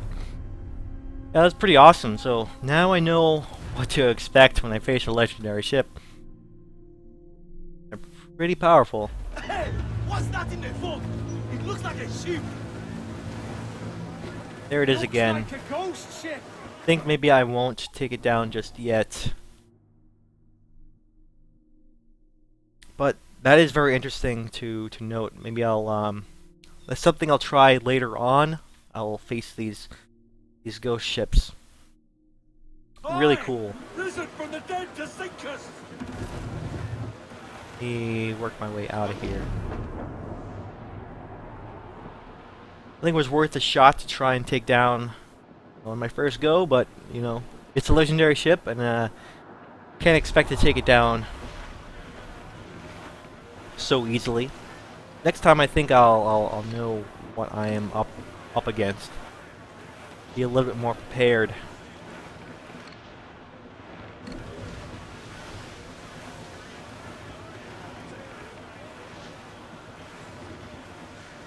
I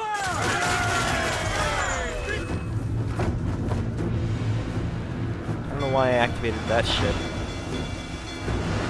Thought it was far enough away from it. But yeah, I'm pretty sure I can just leave the area and it'll... Let's head back this way. The main mission is somewhere around here.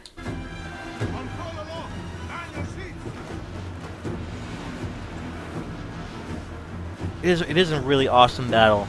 I think I'll probably talk about them these legendary ship battles more as I approach them properly. More seriously, rather. That was a good first glimpse of those legendary ship battles. Really, I think it was really well done. The great music. You don't really hear ambient music like that in the game, but there we see, of course, legendary ship. Makes sense we'd see that the music pick up and add just a little bit more that epic feel up against that truly legendary ship. And apparently they are not just regular ships; they're ghost ships. Sure, why not?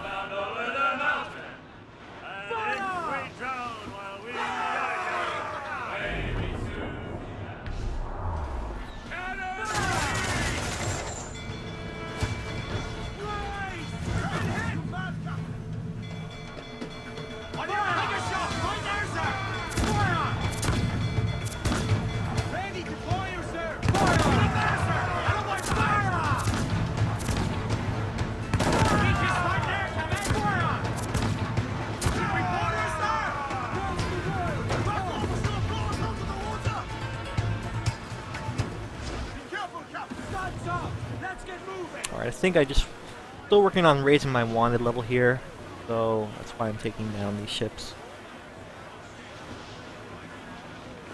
So this guy's an ally. He's another pirate ship.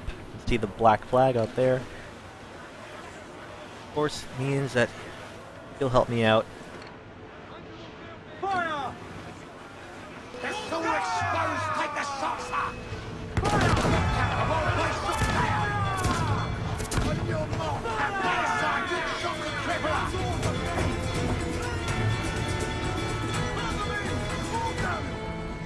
whoops, I accidentally let go of the wheel.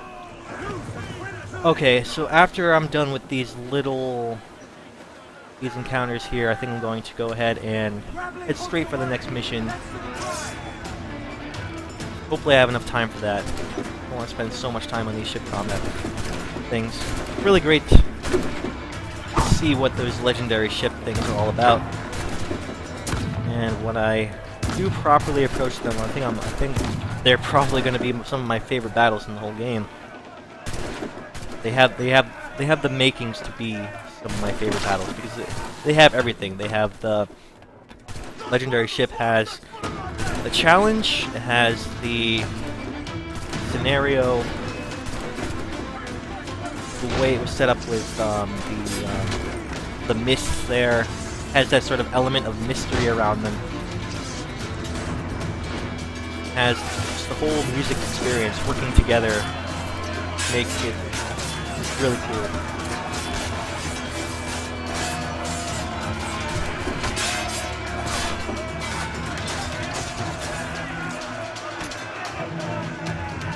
Plus, it's something that you can actively pursue, try it again over and over until you complete it. But when you do try it again, it will be at full health, so not like you can just chip away at it. So, first glimpse into the legendary ships, pretty awesome. Sure, I'll have more to say once I approach them more seriously. This one I think I'll just ram really quickly. It's a tiny ship, so... All in the sun. Brief the men! Screw up gallants! This one I'll board. Reel him in, me son.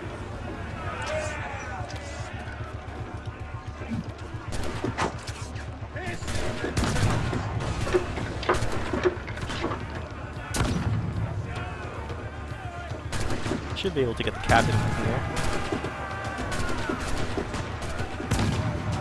There we go.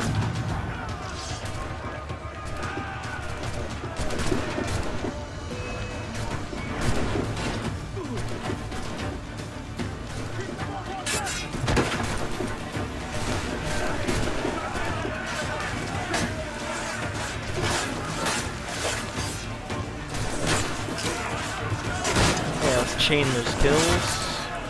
Good use of the chain kill system.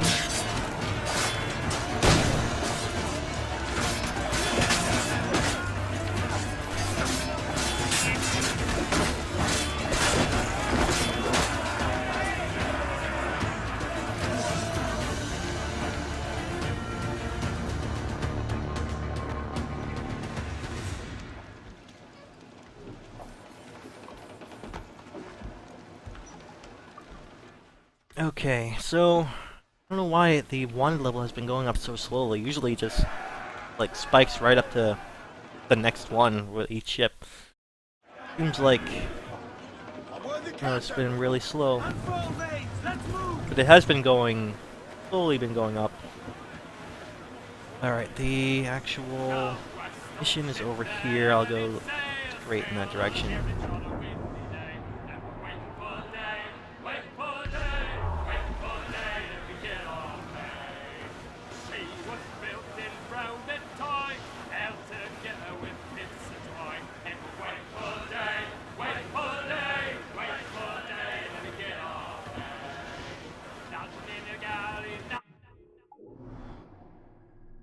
Alright, it's pretty far out of the way. Corner of the map there, but that's okay. We'll make it. We'll have time for that.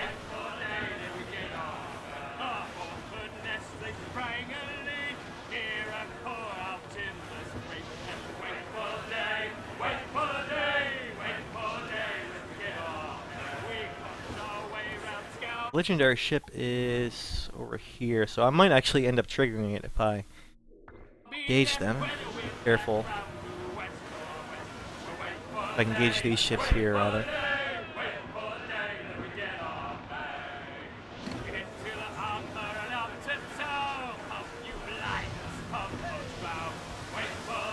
There'll be plenty of time to work up my wand level, so I'm not gonna force combat anymore. This mission should have enough time for that, and that'll be the last thing for this episode. Well, most missions aren't terribly long, so I'll just finish that up.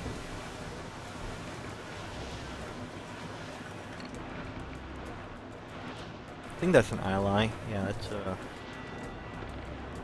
pirate flag there.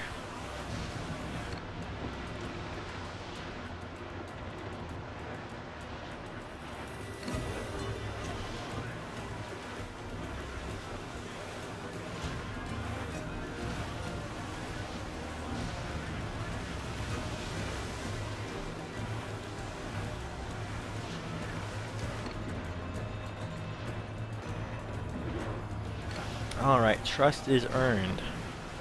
Start mission. What's our course, Captain? Principe, Quartermaster. We're sailing for the coast of Africa.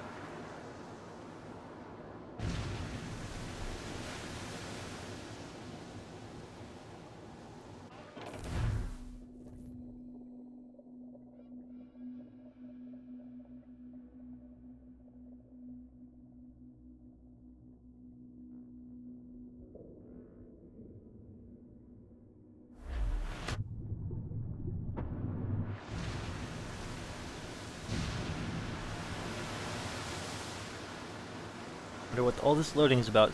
Might be like another one of those instanced missions where you're in a special mission area that's only available for that one mission. Probably why all the loading is happening. Let's see. Possible that it's crashing? I don't know.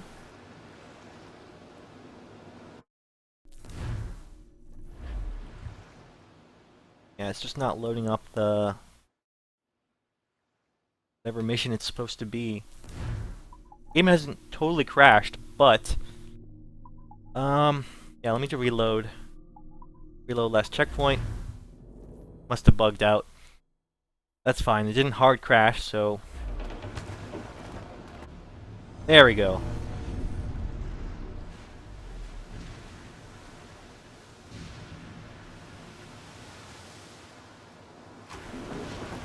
Okay. What is this? This is, okay, we are in a special area. This is Principe. And only saying sequence 8 even though we're in sequence 9. Why? Anyway, let's continue on. Learn more about what we're doing here. Sink the enemy ships. Okay.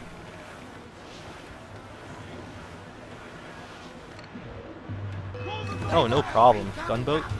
Sure.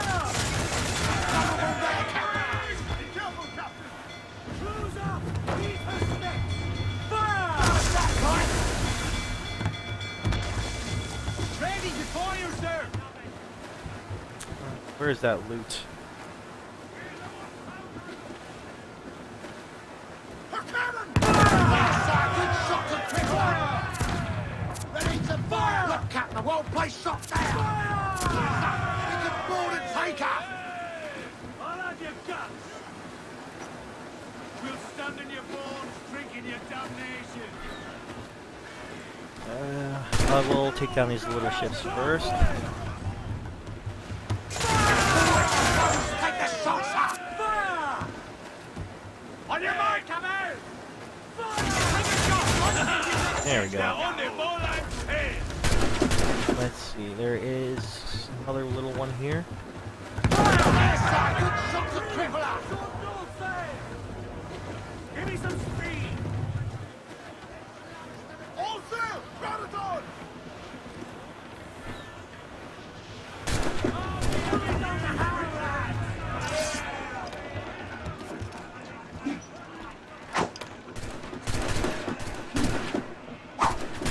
There we go.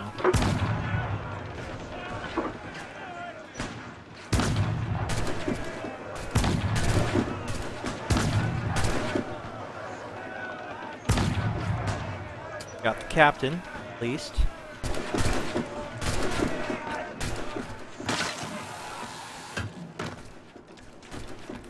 don't know why the music is not working properly. I think that might have bugged out.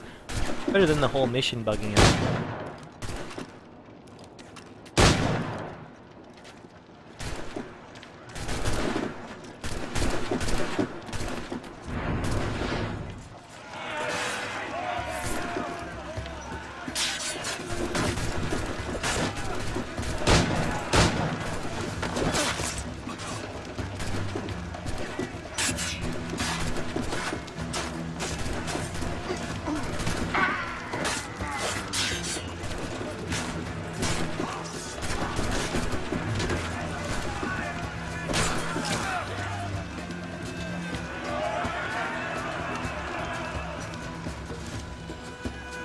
Okay.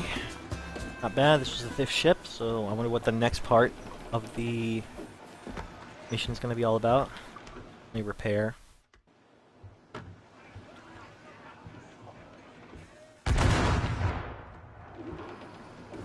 Locate the sage. Oh, right. We're actually up. We're actually looking for the sage directly. That's what this all was all about.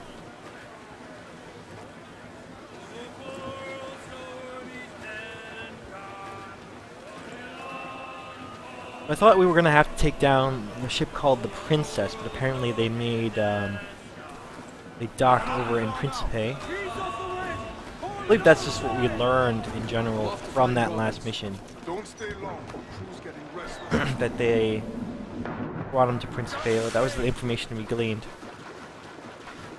It's hard for me to pay attention to that stuff just because they're, again, the game loves doing this where oh, excuse me. It presents that dialogue at the same time as you're trying to do all this mission-related stuff. You're trying to do the stealth, trying to navigate the environment, so you're focused on that more often. You can't focus on the dialogue that is happening as you are trying to listen to the guards that you're tailing. Yeah, the game loves doing that stuff, that sort of walk and talk dialogue, and you know it keeps you in the experience, but again it's hard to actually follow that information, so that's why I'm not able to realize that this is where the sage was, or that was the information that that last mission was trying to tell us. Okay, what is in the general area here? Okay. Some hunting areas. Need to head over here.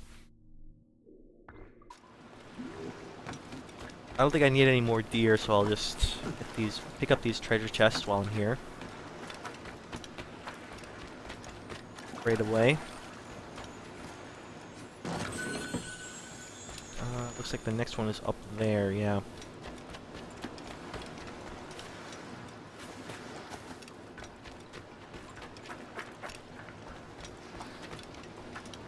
And I think I have to reach it from going this way. Okay. Locate the stage. This seems like it wants me to do this. Just for the fun. Just because I can, and because Edward's a pirate, and he's not really worried about the morality of just blowing away dudes. I think it's probably okay and within character for me to do something like that.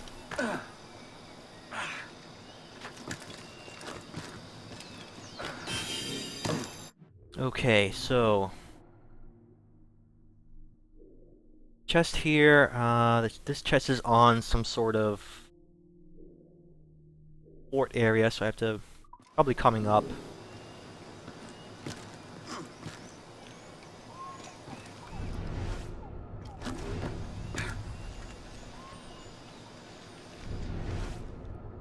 Hmm. Oh, cutscene, okay. Captain Kenway. Yet another dire situation, Roberts. We really must stop meeting like this. Stop tailing me and your wish had come true. There's no need for this. You know I'm as good as my word. Our Captain Howell was killed today in a Portuguese ambush. Headstrong fool. I warned him not to go ashore. It was orchestrated by the Templars Burgess and Cockrum. The same sort that took you to Havana. Ah. I see now there is no escaping the Templars' attention, is there? I suppose it is time to fight back. I do like the sound of that. And I know just how I'll do it. But these men, Burgess and Cockrum, they cannot be allowed to leave with word of my escape. They won't. Count on it. If you spot any men from my crew, do them some kindness and send them here. I'll do all I can. Okay, so more of those optional objectives. Give those a check here. So I saw a double assassinate, one of those things. That's probably going to be at the end there. End of the mission. And free pirates, 0 of 2. I already see those icons on the map here. Those are the safe pirate locations. So keep those in mind while I do that.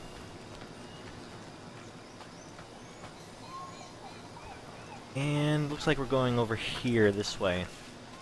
So far, as long as there are not too many tailing missions, I think this mission should be pretty cool.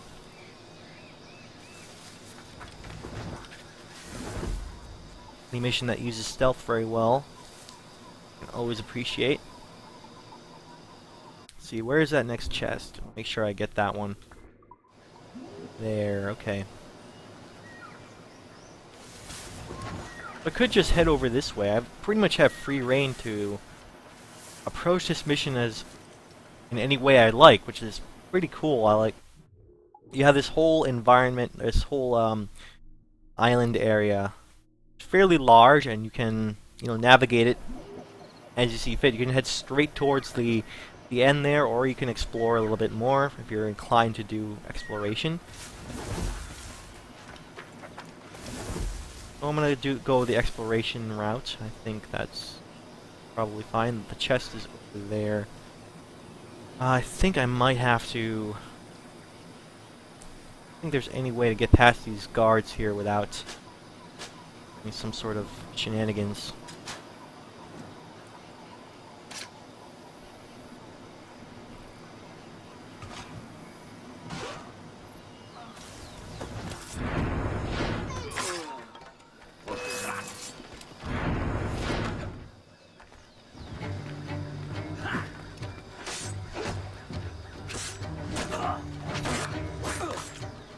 Second one wasn't super stealthy, but that's okay, I suppose. Probably could have just waited for one of them to take him out.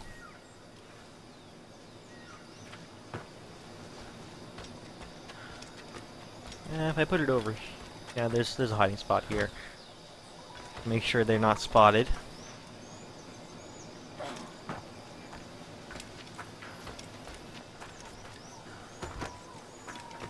Okay, so get to it from over here, it looks like. Over here works. Well, I can go around this way, or I can go up top. I think the rooftop option makes the most sense.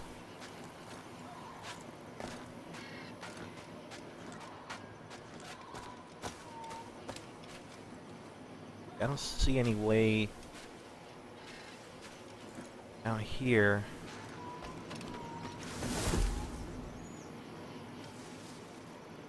Yeah, it's mostly the same. I thought there would be like a tree line route somewhere up here, but apparently not.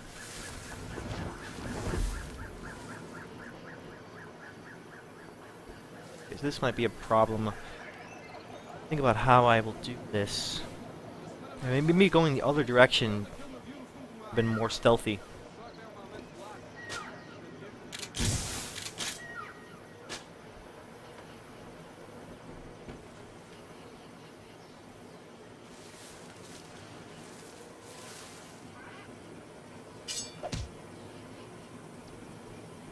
Yeah, maybe I should go back around.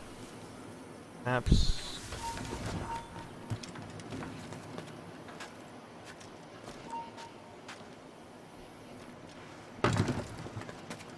Like, go around this way, please. Alright, I think the jig's up.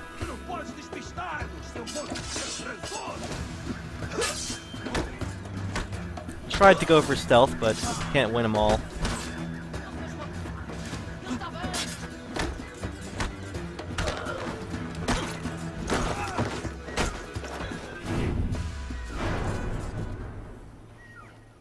Yeah, if I'd gone around this way, I probably would have been able to sneak by, like, around here, via the ledges. That might have been a good plan. But, no, I chose a different path, and I just have to deal with that.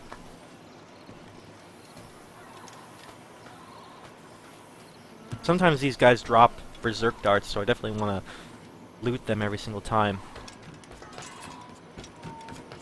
Alright, let's go ahead and get that treasure there. There it is.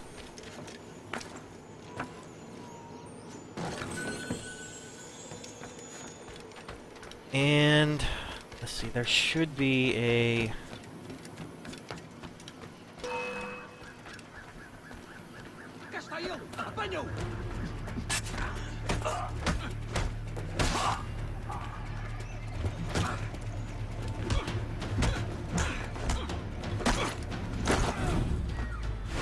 should be the free pirate objective over there. Inside here.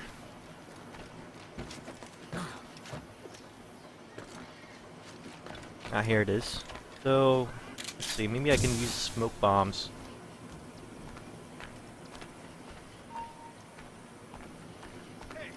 Quickly do this. There we go.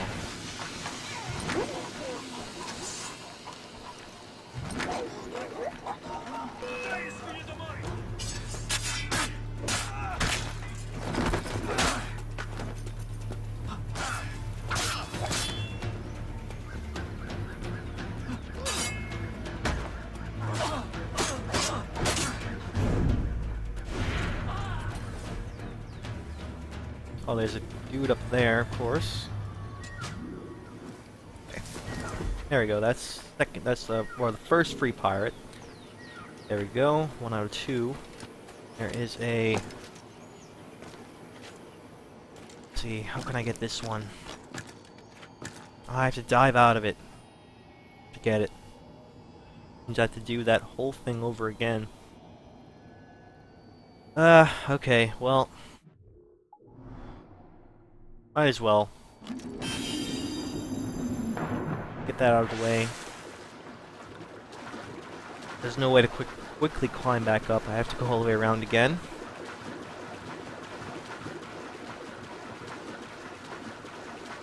Alright, so to anybody who's watching right now, just keep in mind that once I finish this mission, that'll probably be the end of the stream. But it does seem to be a fair way to the end. It's not going to end right now, but I am going to be winding down soon. But if you're here, thank you for watching anyway.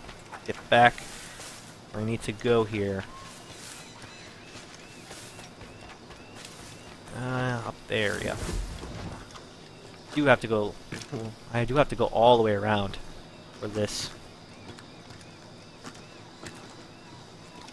Okay, why can't you get up there, Kenway? There you go.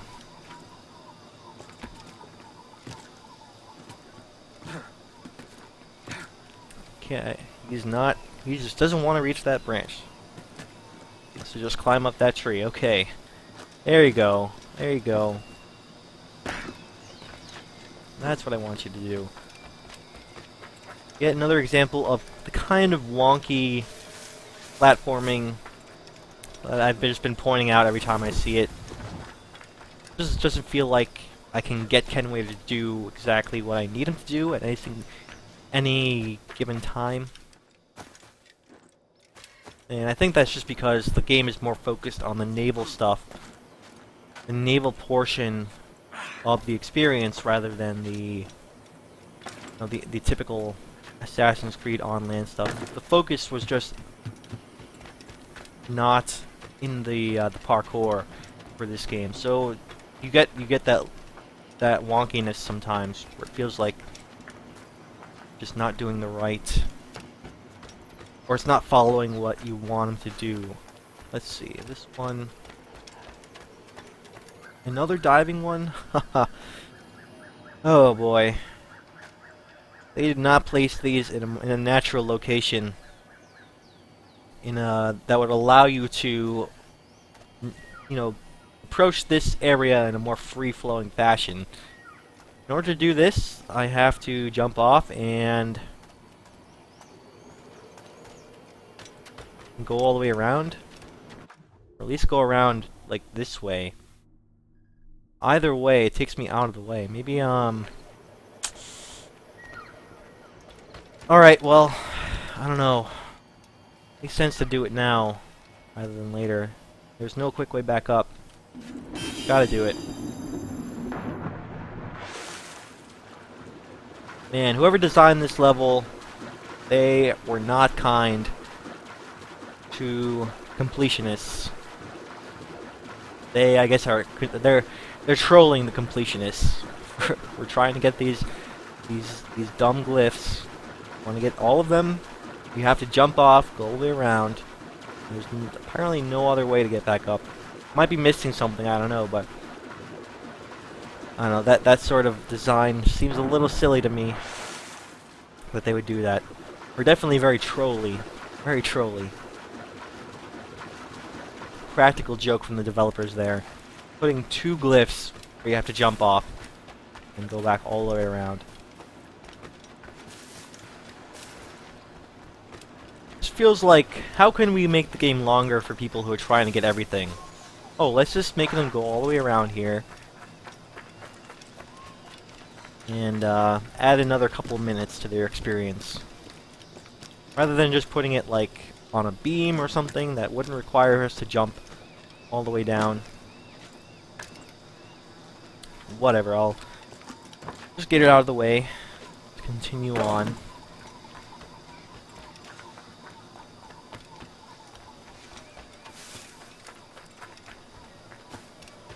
Okay, so haven't come here before. There's a dude over there.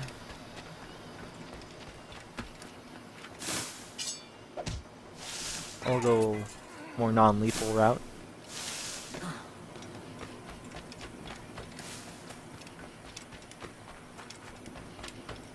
Okay, back where we were before. Let's see, what else is there? There's just that free pirate thing here. There's also viewpoint. Might as well do the viewpoint first. Okay, careful. I want to just rush these guys.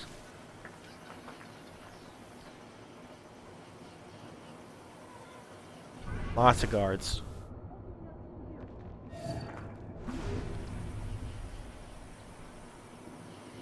Okay, I should be able to get this one.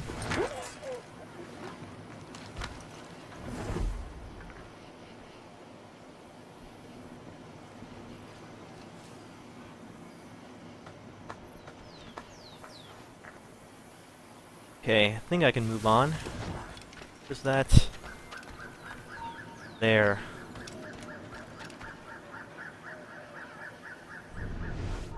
There is actually a sniper dude there. Ah, these other guys found me.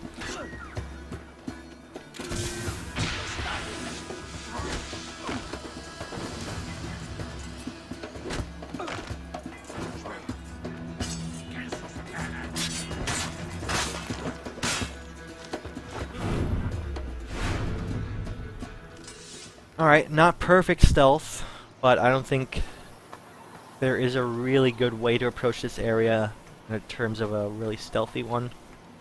At least not in which you're, like, basically taking down every single dude you see. In order to get through this area with full-on stealth, you probably have to just take down everybody. Try to do a running assassin here. There we go. And these guys are free. That only leaves the last objective, which is double assassinate Cockrum and Burgess there.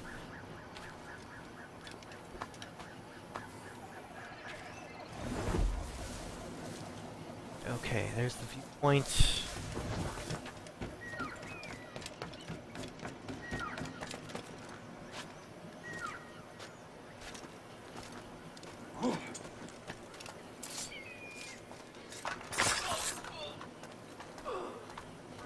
Just to make sure he doesn't find me out. How do I get... There we go. From here, I think I can just drop down, synchronize, and then this will be the main assassination area.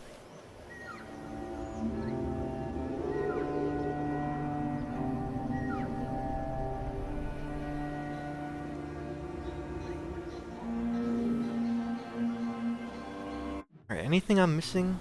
Actually, okay, there... Before I jump down, there is one here that I should probably get. The other one, I think... Yeah, it's over there, okay. Just seems like a different way. Go back a different way, right. Can I jump to that one? Just barely, just barely. Jump to it. Alright, have to head down here now. Oof, okay. Quickly.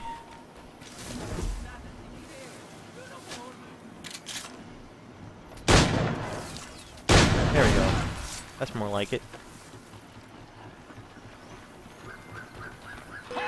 Alright. Probably shouldn't have done that.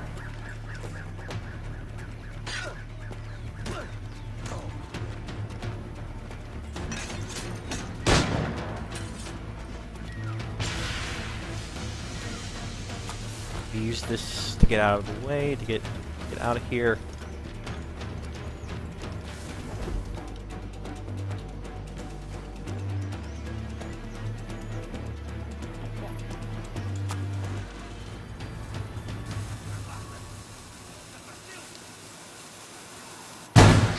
Ah, okay. That's kind of clever. Clever use of that AI. Alright, there are too many guys. I think I just want to try and run away. Somehow. I don't know.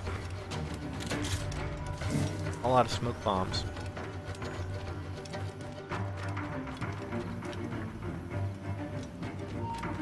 Ah, of course, run right into another nest of dudes there.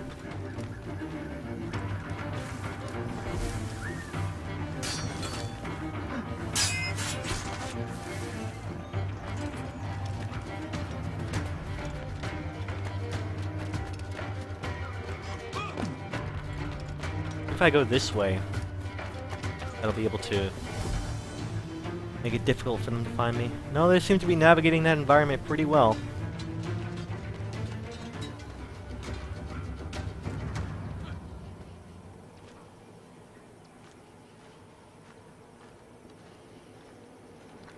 Alright, so this is... did find me after all.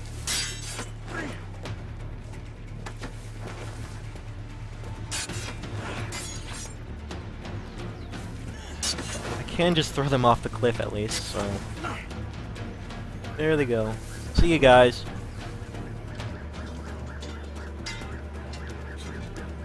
Huh, okay. Looks like they might have survived, I don't know. Okay, well... We can continue on now. After that little escapade. Completely failed at stealth, but, you know, it's gonna happen. This one's a tough area to navigate. Purely stealthily. Kinda do have to just take down everyone methodically if you're gonna do pure stealth. That is a tough order. Maybe I should go this way instead.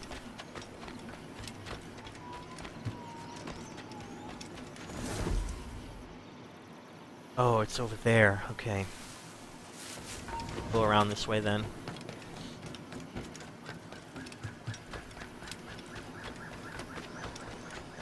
Yeah, it's in that place I did not go to just yet.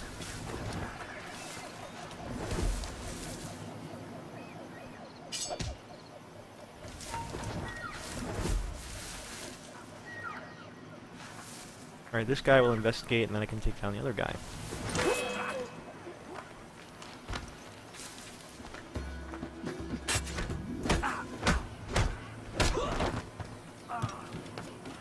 And it is right in here. There we go. What else is there? This one.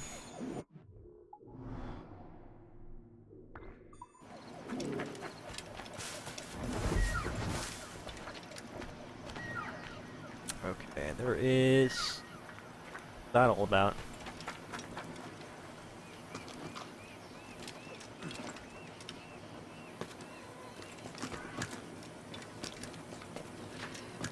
No, I don't... Looks like you can get up there, but no, I don't think so. Have to go back around this way.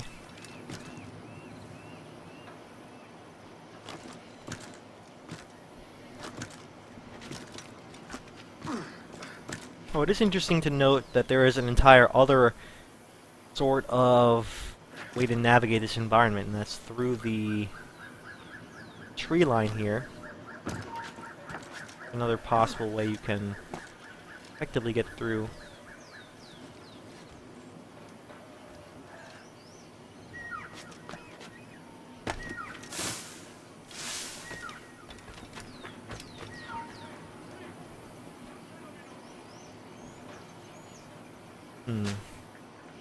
Alright, I'm gonna sleep dart this guy then.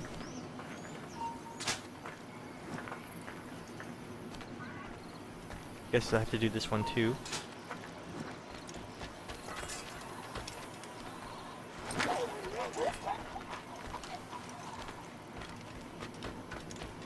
Just quickly get through. Okay, this guy saw me. Problem.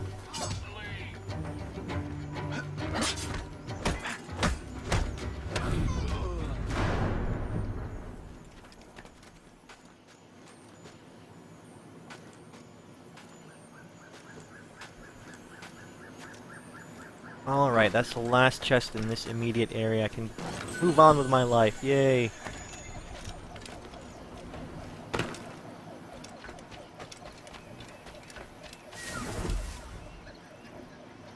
And let's see, what else is here? There's a chest over here. And this fragment there.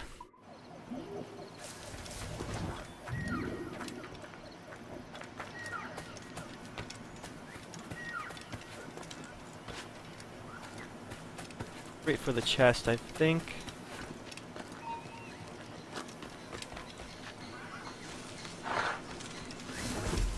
Okay, this can easily run away from me, so I think I'm going to try and do what I said I would do, or the effective way of stealth is kind of have to take down everybody, or as many people as possible, to be able to do that.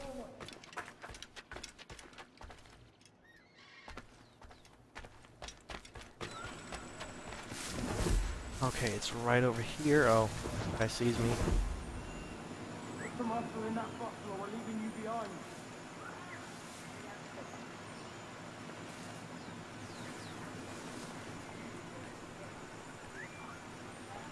It looks like stealth, as usual, is like the slow way to do it, but it is also a nice challenging way of approaching the level.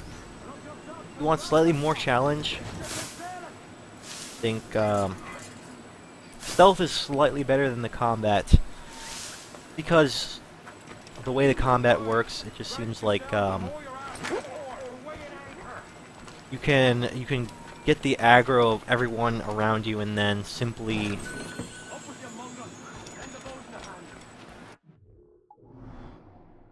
right. And a fragment here.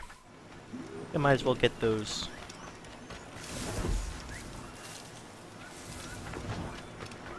explore. I'm not sure when exactly I can back to this area.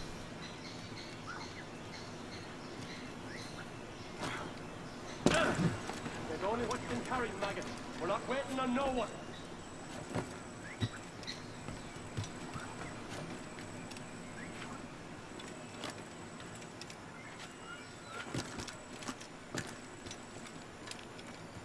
Alright, so I'm making full use of the treetop environments here to try and get this. Oh, of course there's a dude here. There we go. It looks like it is there anyway. So I'm gonna go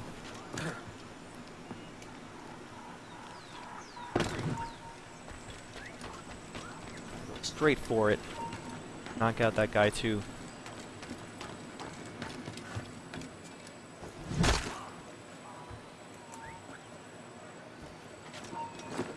Oh, that's not what I want you to do. Okay, well. I think I need to jump off. Probably from that tree, okay. Gotcha.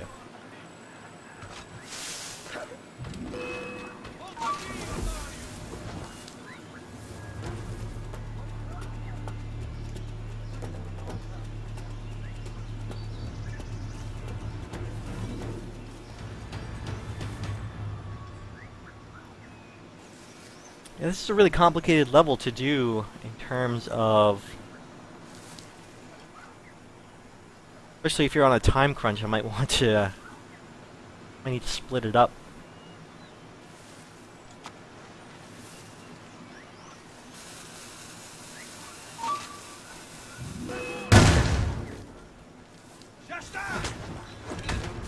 Come on now. There we go.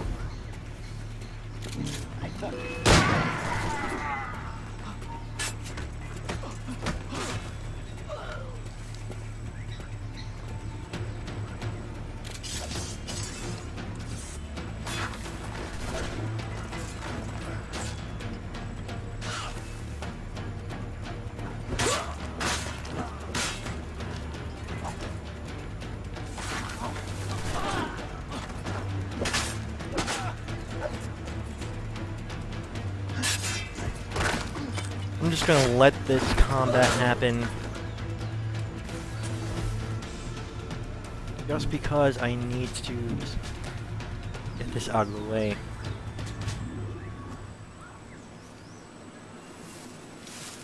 I just want to get to this thing.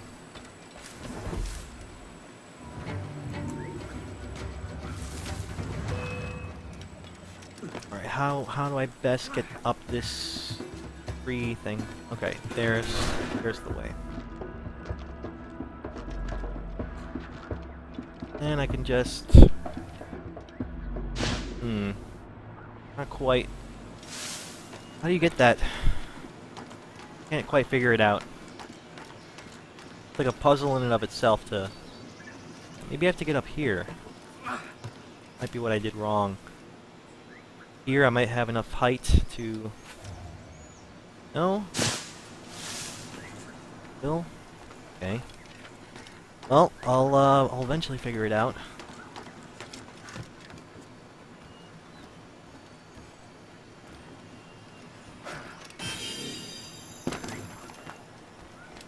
Good enough. And there's one final animus fragment. Right there, not too far away.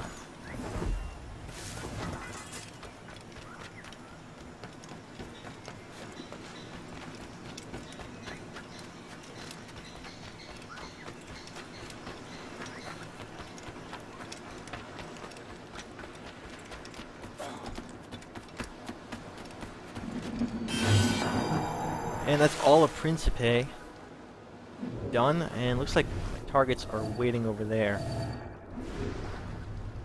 Let's see, it looks like, to me, the best way to do the double assassination will be to climb up top the ship, go around this way. So, I'll give that a shot.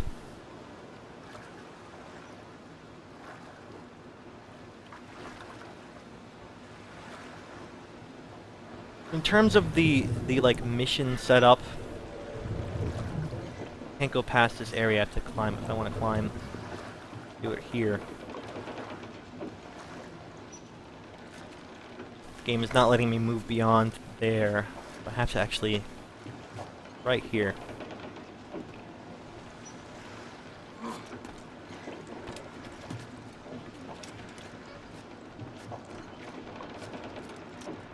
Up really quietly. Here. And sounds like a plan. I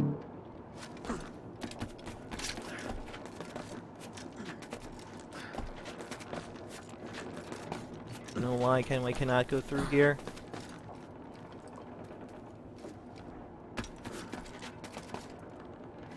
That might put a little damper on it.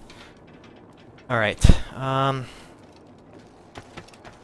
can go around here, I think, yep. Fine, fine.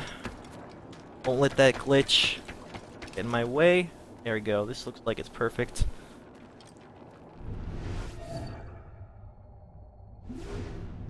Honestly, I don't know if I can double assassinate them. From here, there are too many dudes.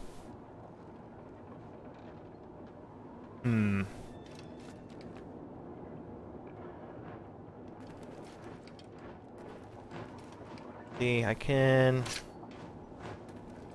get those two guys. Not everybody.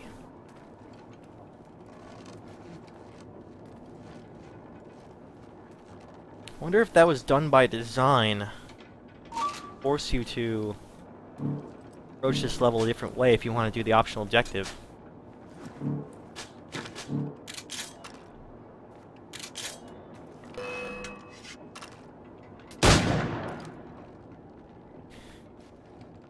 Yeah, man, this stinks. Why can't they just both be down there together? Why do they have to be across from each other?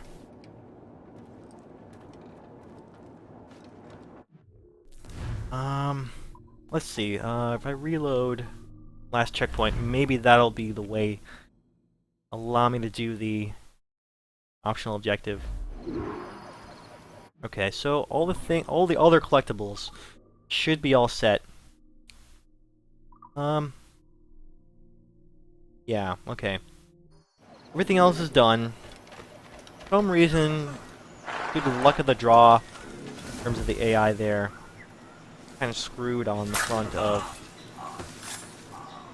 the double assassination. Maybe I'm putting a little bit too much importance on the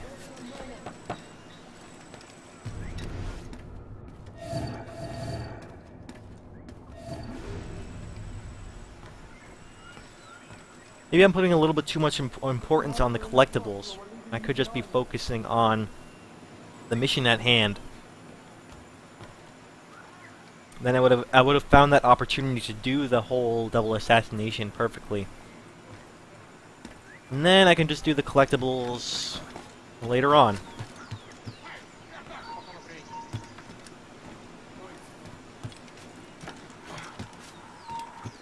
Lock yourselves and grab your cocks. This ship is set.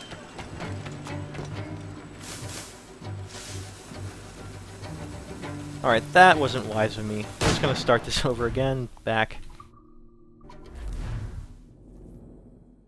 There are way too many dudes here. Alright. I'll do this a little bit better. Tops don't seem to be a good idea. Just go... better option. There's only what's been carried, maggot. We're not waiting on no one.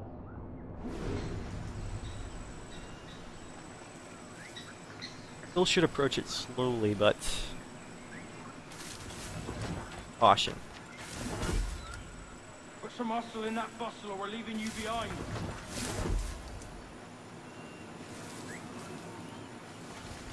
No, no, no. I don't know why I would jump directly onto that.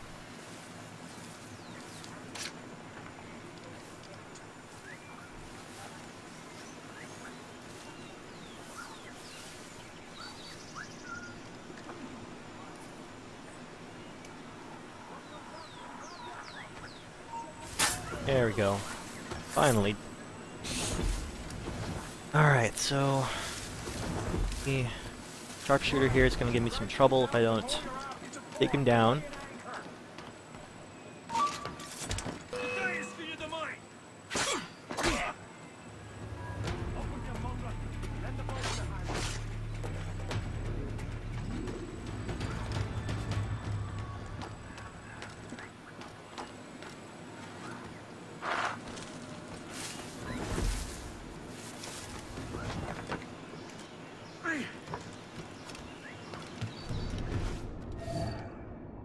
Alright, I see him. There they are.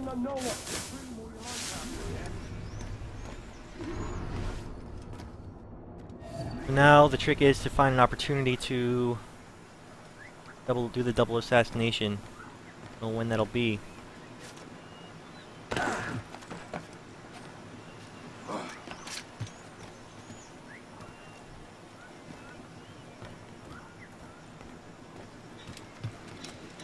They're standing far apart from each other.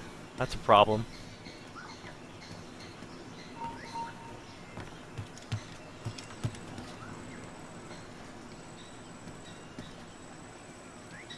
Right, brace yourselves and haul your asses to port. We're weighing anchor. Come on. These guys need to move on already. Holy crap.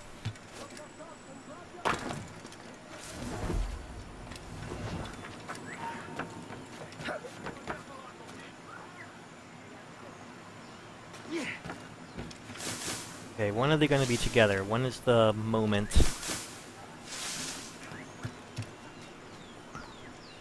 Wake up, man. You'll dream all you like after death. Seem to be very far apart from each other. I don't know how this game expects me to do the double assassination.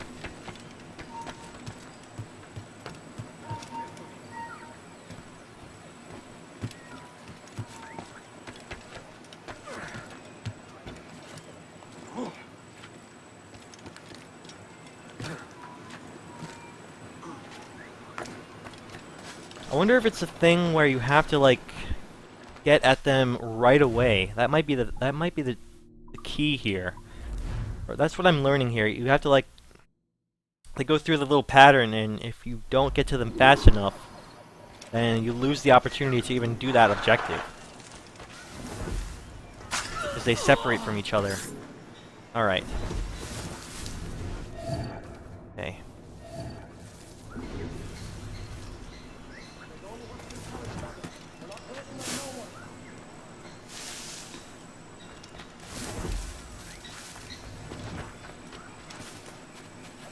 Gotta be around here somewhere. Put some muscle in that bustle or we're leaving you behind.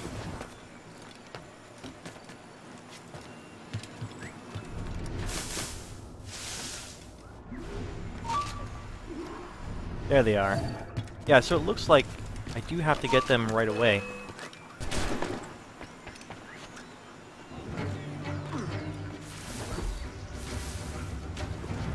They separate fairly early on. Like,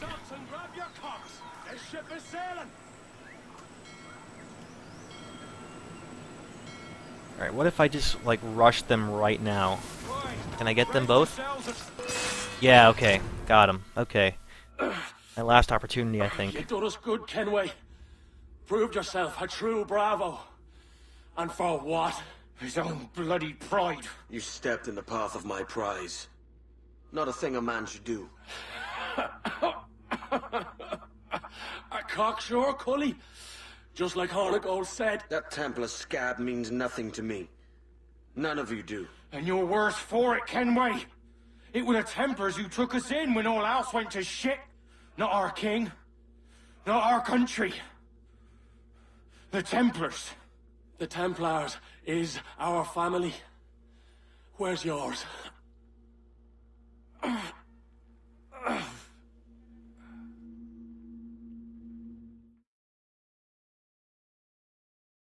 Well, now that was one of the toughest optional objectives, for sure. Yet, as gentlemen of fortune, we enjoy plenty and satisfaction, pleasure and ease, liberty and power. So what man with a sensible mind would choose the former life. Wonder what's going on right now. I'm not sure. We pirates run is a sour look from those without strength or...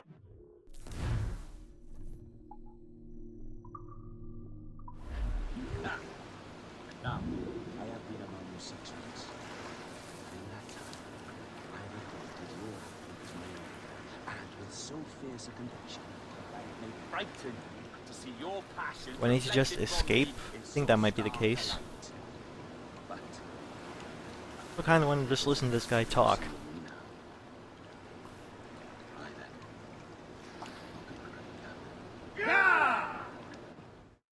Alright.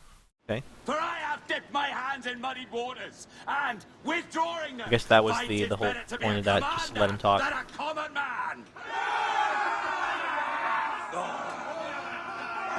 You frighten me with your existence. I'm looking for the observatory.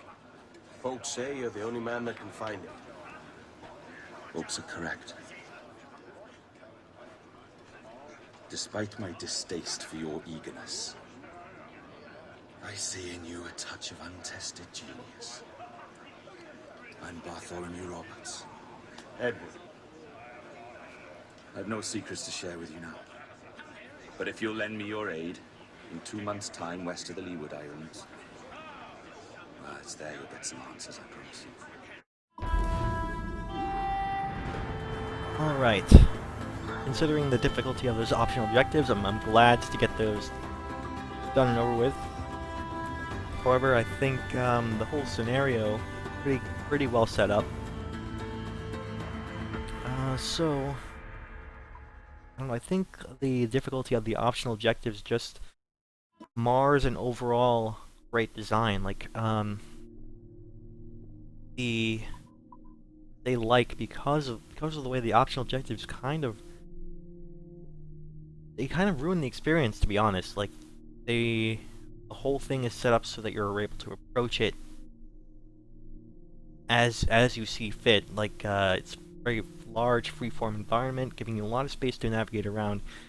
But because the optional objectives demand a certain direct approach that you have to get done really quickly, it kind of is at odds with the actual mission design. That in mind, I'll just give this one a like. It's unfortunate to see like how much the optional objectives are kind of messing up the experience for me. So I don't know. Now, on the one hand, they're like a nice special type of challenge, but on the other hand, they can be at odds with just the way you play the game normally, like the optimal way of playing the game, I think. Maybe that's just means it requires multiple playthroughs of those missions. You know, you do the first time playing it naturally, and then the second time you go for the optional objectives and play it like the way the game wants you to play it, essentially.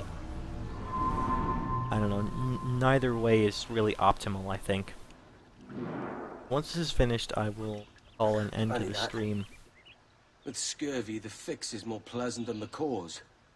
When you catch a dose from a horn, must treat it with quicksilver. You're fonder of getting the disease than you are of curing it. Something biting at you. Ah, all men desire to live by a code or a creed, yes?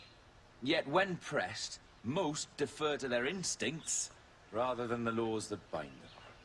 But what is the appeal of a creed if it does not yoke all men to like behavior? Might make a man feel like he belongs to something. What's your answer? Oh, that all men are sheep. That an old wolf like me deserves every ounce of blood he draws. Sail to this location. Bring only those you trust.